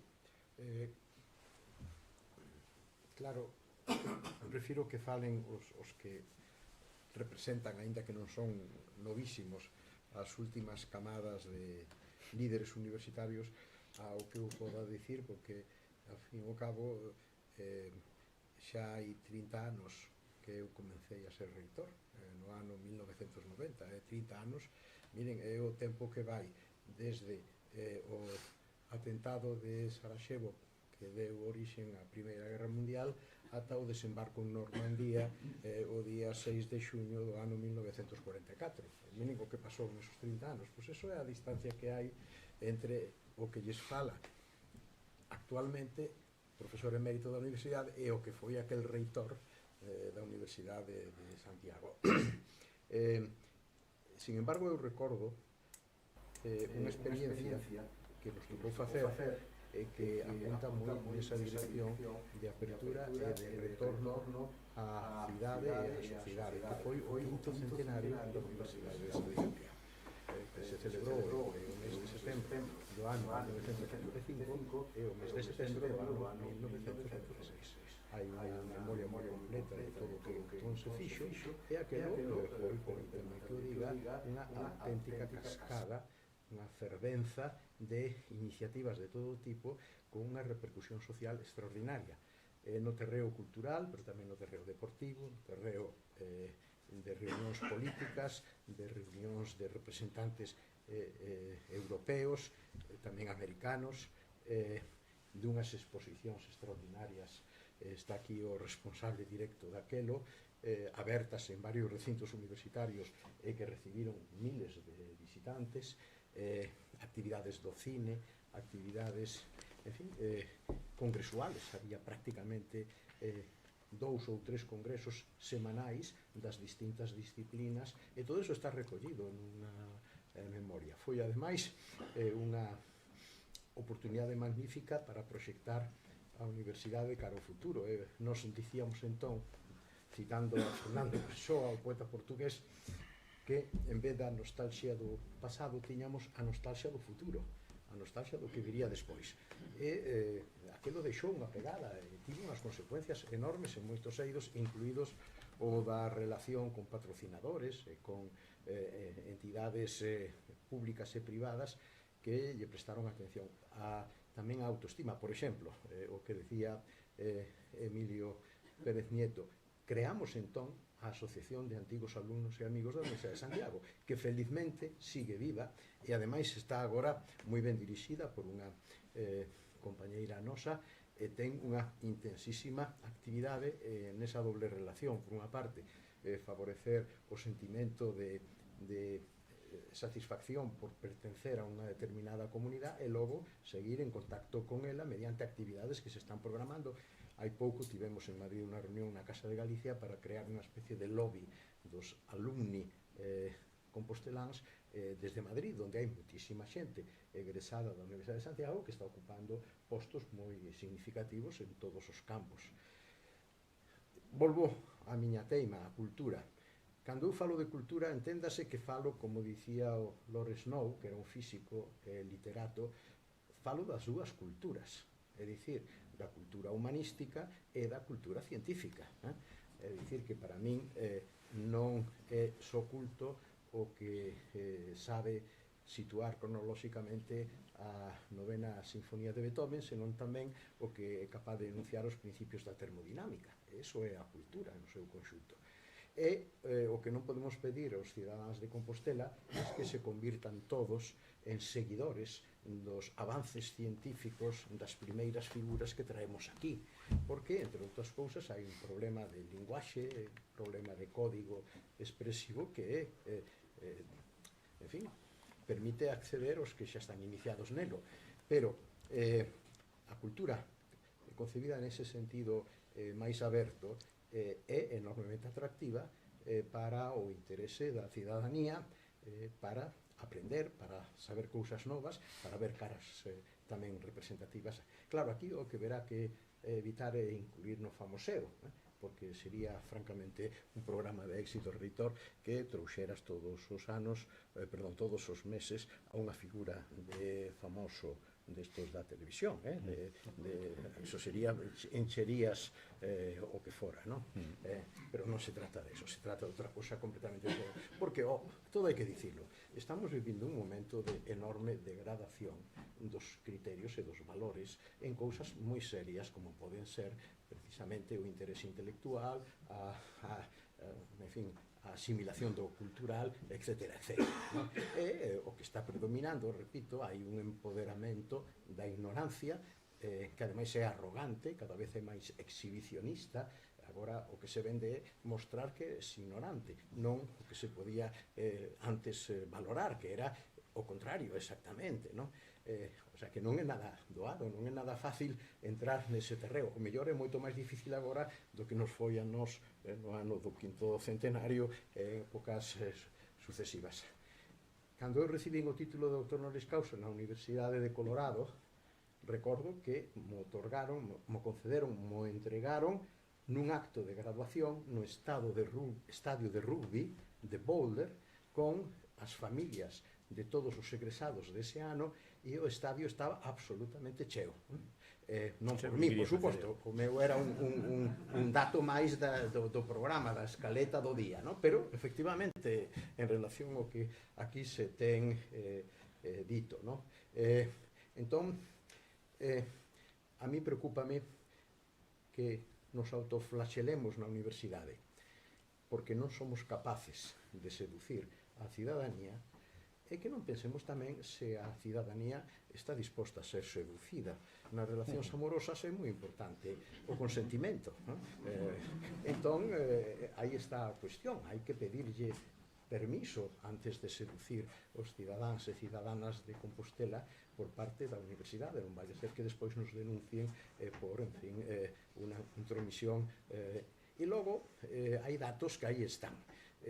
A sociedade neste momento ten unha serie de consumos de diversión que ocupan tempo moi diversos, con toda a difusión e a proliferación digital, a cantidade de cousas as que se pode acceder para encher o tempo de un, pois, querámoslo ou non, teñen que ver, a diferencia do que podía ocurrir na Universidade de Santiago no ano 64, donde estaba don Ramón Otero Pedrallo, e cando don Ramón Otero Pedrallo falaba, pois tiña 100 persoas escoitándoos, porque era un acontecemento.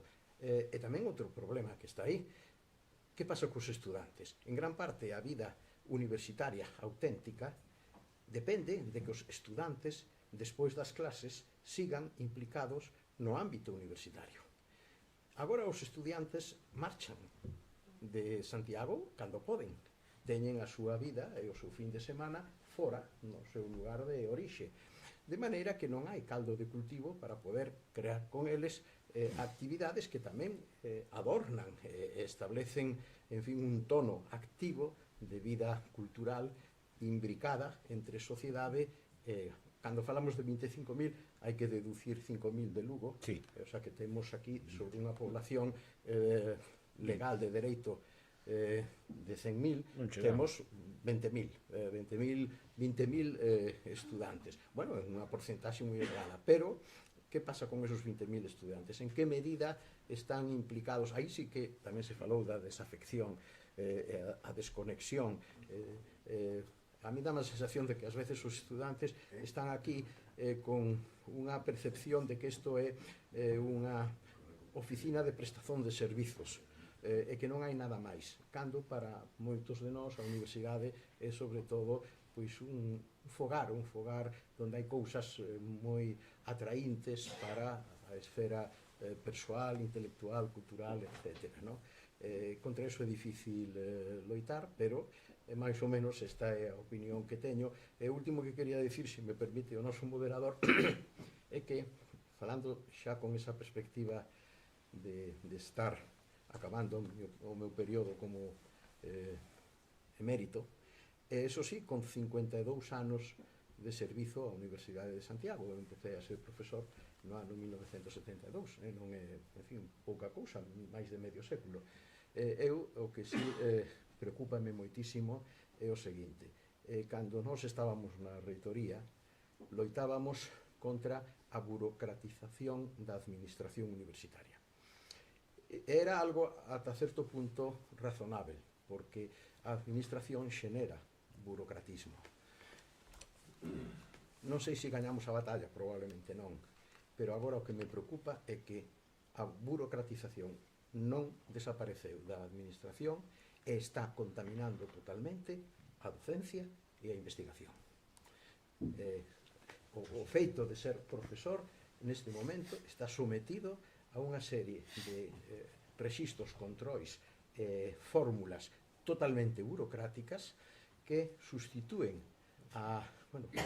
poñéndonos en plan marxista o valor de uso polo valor de cambio. É dicir, que as cousas non son polo que valen en sí mesmas, senón que son por esa especie de costra burocrática que se crea en torno a elas. Por exemplo, un profesor ten que facer un cronograma do que vai a explicar durante o ano.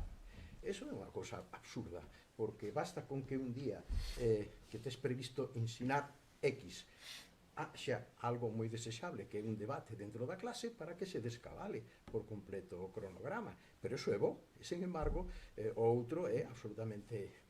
Bueno, a verdade é que nós aquí en Santiago e non só temos unha sorte enorme, que é que outro día leí un traballo no boletín, na revista das Cortes Españolas, que me deixou completamente abrallado. De un xurista español que di que desde o ano 78 o ano 22 en España promulgáronse entre decretos, normas, leis, reglamentos, etc., 482.000 disposicións.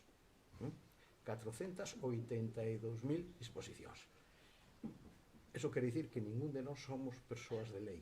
Seguro que estamos transgredindo algunha de esas. É imposible que non estemos, aínda que sexamos probos cidadáns, estamos transgredindo. Pero cal é a ventaxa? A ventaxa é algo que eu percibín en Rotterdam hai tempo. Unha conferencia e leváronme a casa que o Ministerio de Traballo tiña ali, era antes da creación do Instituto Cervantes, que finalmente foi o que se quedou co edificio, un edificio magnífico, frente ao canal, a Canle, non? Entón, ali estaba esa sede para atender os nosos compatriotas emigrantes, había cafetería, un pequeno salón de actos, e aulas para ensinar a lingua neerlandesa, non? Entón, nunha aula, deixoume moi impresionado o seguinte letreiro. Era unha aula con estas sillas de pala, sí, donde se daban clases. Entón, fora, había un letrero que decía: queda terminantemente prohibido sacar las sillas del aula. Punto. En caso de hacerlo, devolverlas pronto. Isto é o que permite que funcione o noso sistema. 480.000 leis por un lado, e logo, en caso de... pero, burocratización na docencia, e non digamos na investigación. Claro, é sangrante que un investigador que ten talento, que ten adicación, e que tiña que estar absolutamente concentrado no productivo que é realmente investigar, teña que estar sometido a esa tiranía burocrática que, ademais, eu estou convencido que en moitos casos ninguén lee.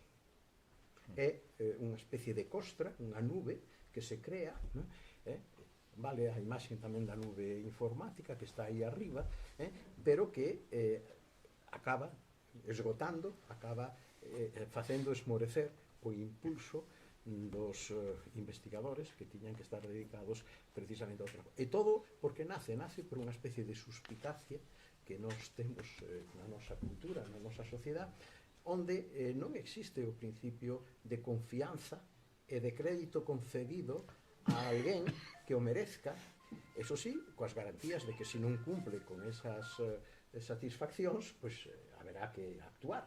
Pero aquí é exactamente o revés, o sea que precisamente, e isto en investigación en docencia, a min eu teño, en fin, a sorte de que xa dentro dun ano non serei víctima de esa tiranía burocrática, porque é o que me trae a maltraer.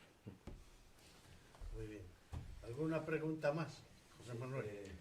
Bueno, foi todo un placer escutar a profesores que además os tres foron complementarios do que dixeron.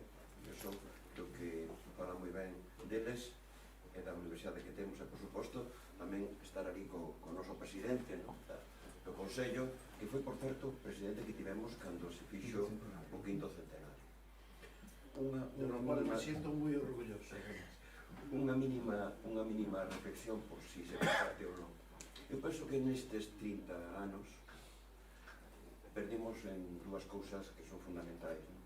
Unha presencia, digamos que ben asentada, continua, nos medios de comunicación social, non ten nada que ver como estivemos, salvo na Voz de Galicia, que en aquel momento se entendía como un xornal da Coruña, non entraba no quinto centenario, algo absolutamente negativo, pero, en fin, a entidade dende era o Correo Gallego, dende era a Estrofa do Vigo, dende eran as emisoras da radio, e a propia Televisión de Galicia, tiveron unha, digamos que unha pegada importante no que é comunicar a universidade.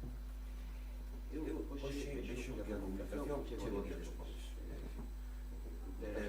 Pasou na universidade, o día seguinte que pasou, non está mal, pero xa non pode participar en unha medida do que vai a pasar, do que está pasando. Eu penso que o tema do mundo non pedimos moito neste tempo, neste tema, o tema da comunicación, por medio dos medios de comunicación social. E a mí eso creo que é un tema fundamental. E outra cousa que tamén penso que tamén perdimos moito foi en relación coas empresas. No quinto centenario tivemos axudas, non me chamaría axudas, tivemos colaboracións de todo tipo. Eso un pouco foi perdéndose. Hoxe en día non hai eso que había antes de que unha exposición calquera apoyaba unha firma calquera. Por exemplo, no Toledo, cando Pedro Lobao apostaba por exposicións concretas da Xunta de Galicia, por exemplo, en Ourense, importantísimo. Eso todo se pero a nivel xeral, en concreto para a Universidade de Córdoba, ese desenrolo cultural da Universidade que é tan necesario que implementa os propostos ordinarios, pois se pode levar a cabo. Aí penso que ese maridaxe, de algún xeito, tiñamos que recuperar, a mí que pregunto a este respecto.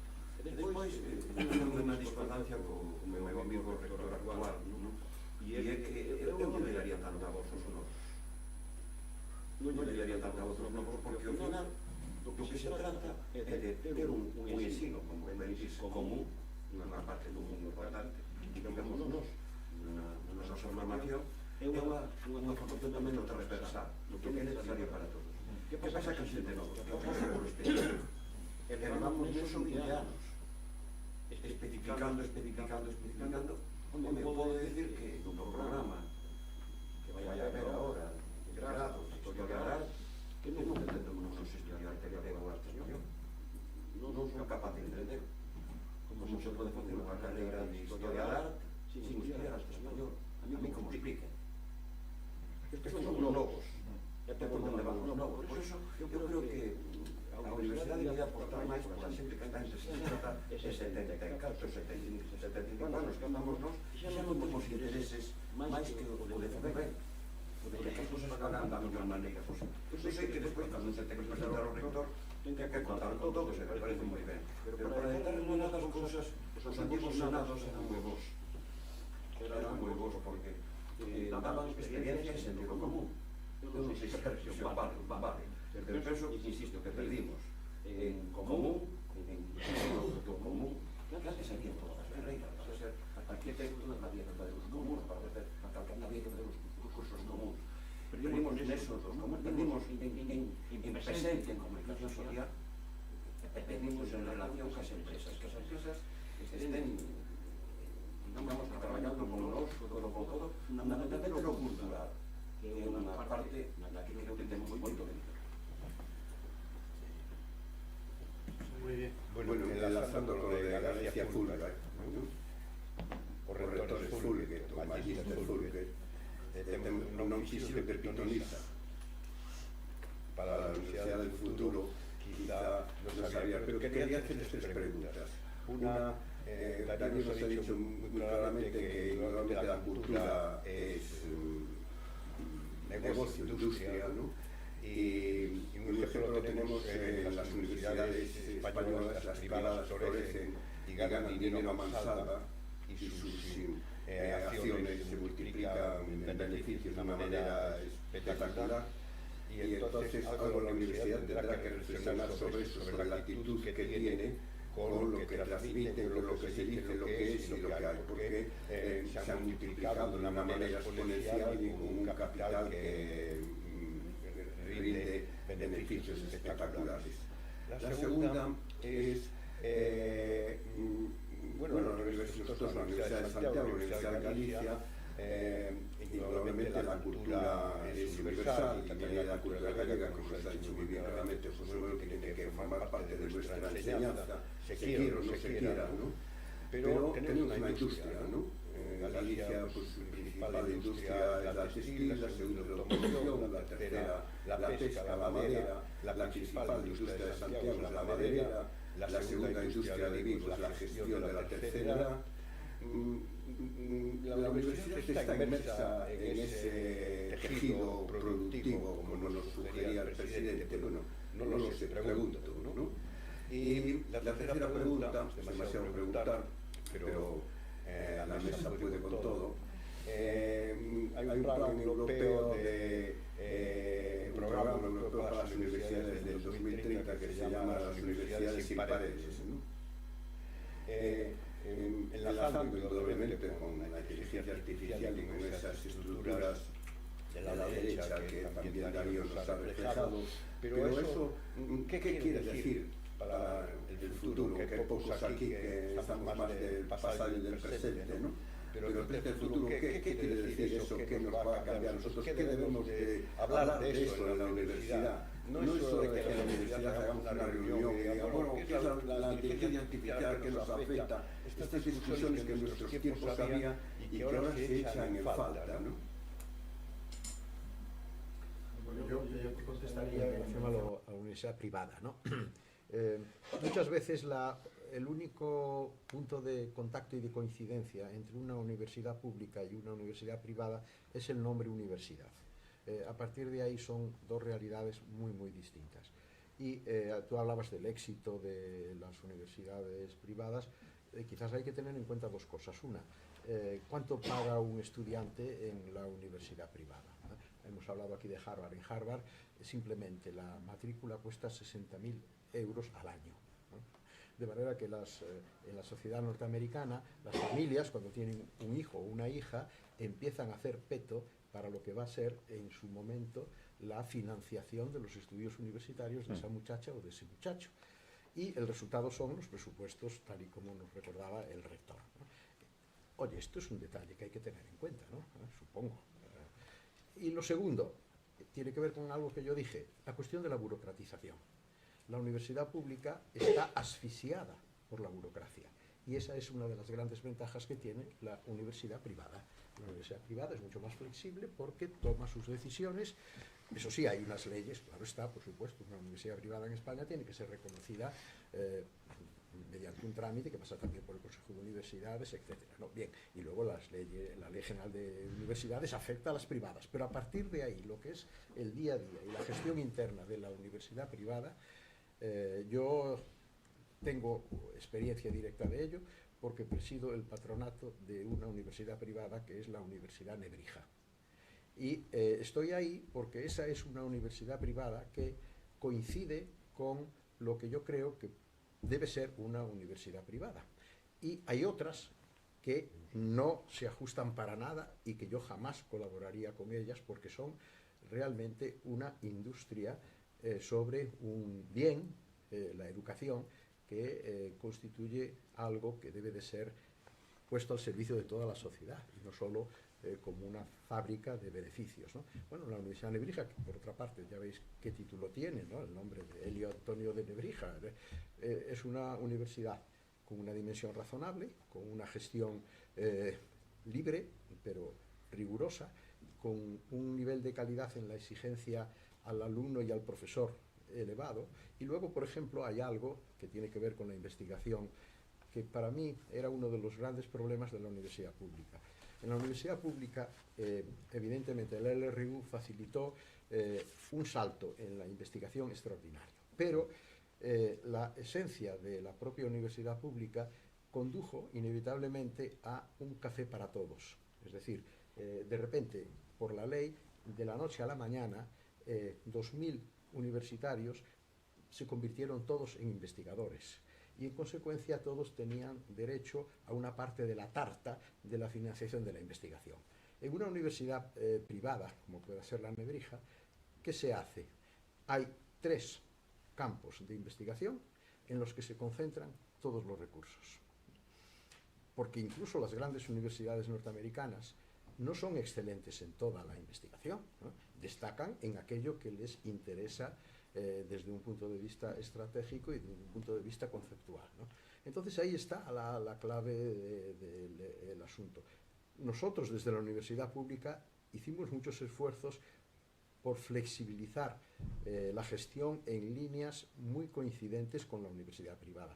Yo recuerdo que nosotros estábamos muy en contacto con las universidades europeas para ver lo que se estaba haciendo fuera y aplicarlo aquí. Por ejemplo, implantamos lo que nosotros llamamos el 4º ciclo universitario. El primero era la licenciatura, la diplomatura, segundo la licenciatura, tercero el doctorado. Nosotros creamos el 4º ciclo para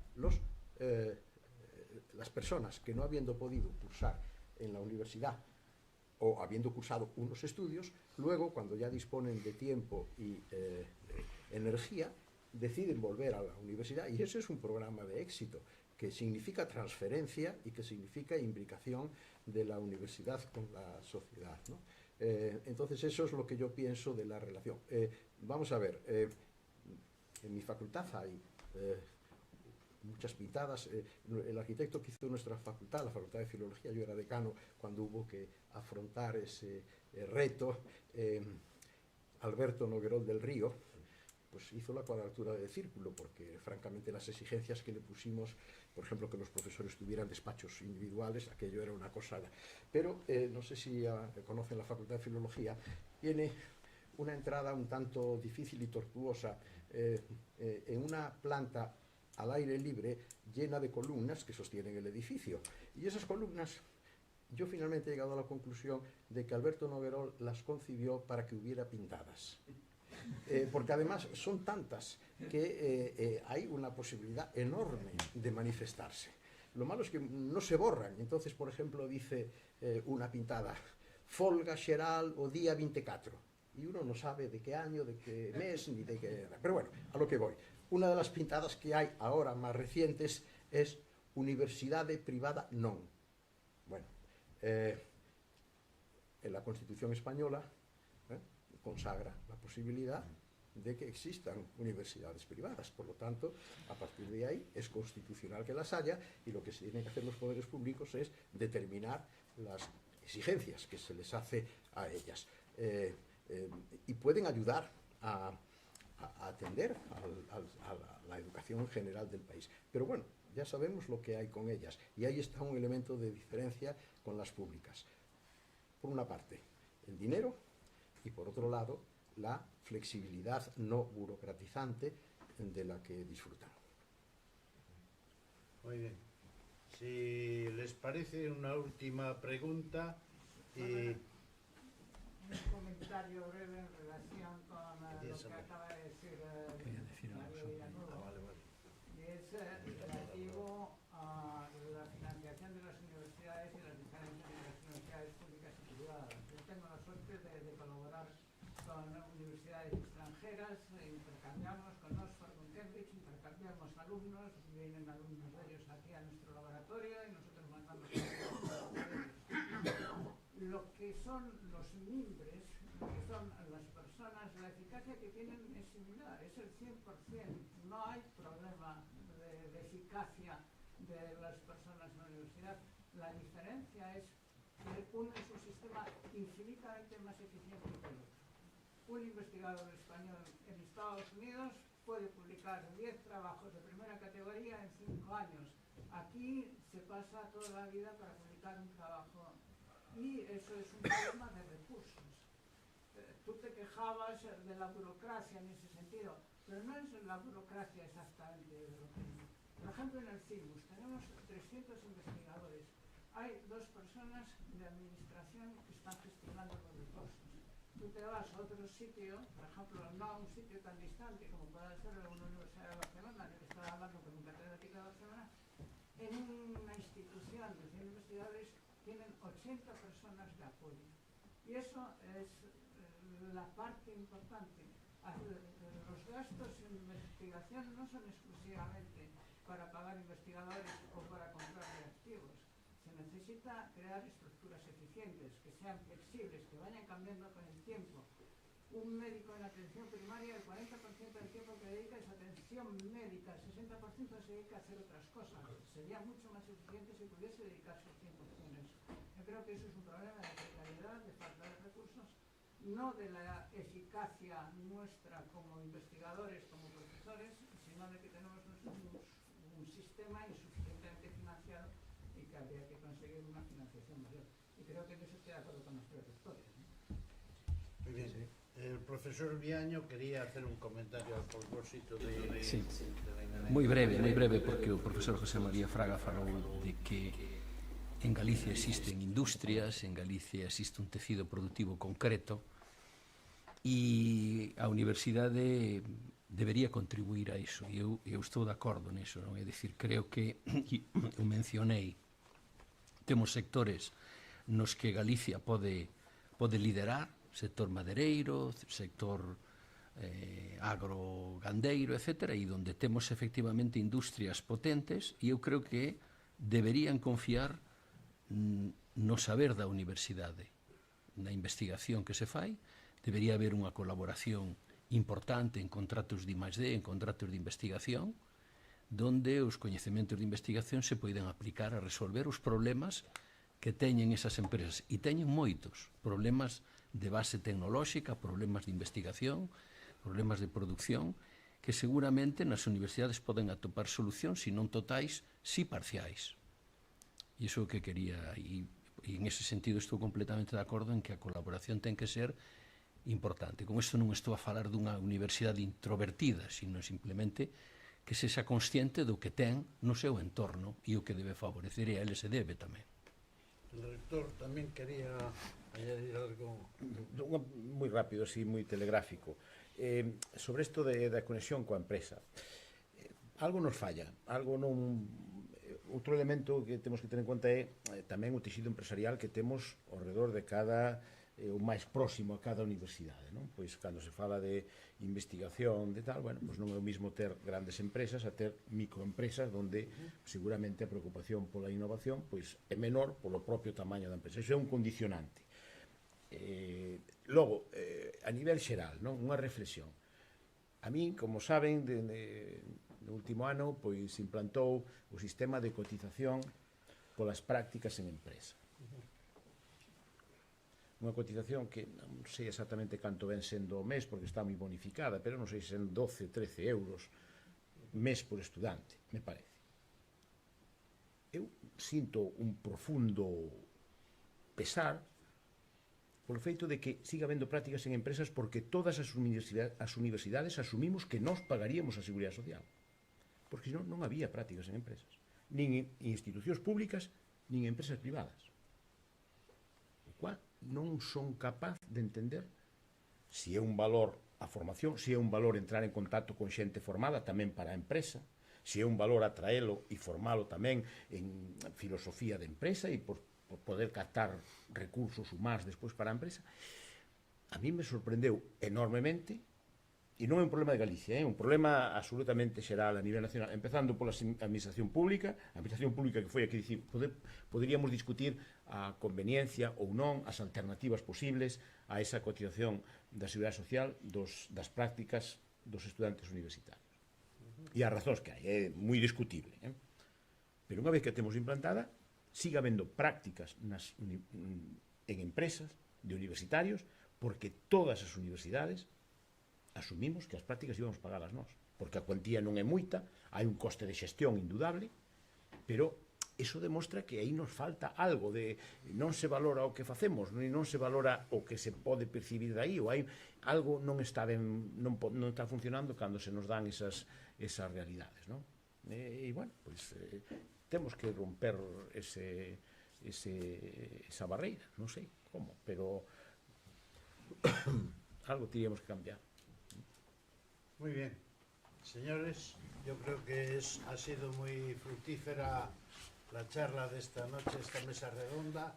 Quiero agradecerles a los tres profesores sus intervenciones y agradecerles a todos ustedes sus preguntas y sus intervenciones también. Muchas gracias.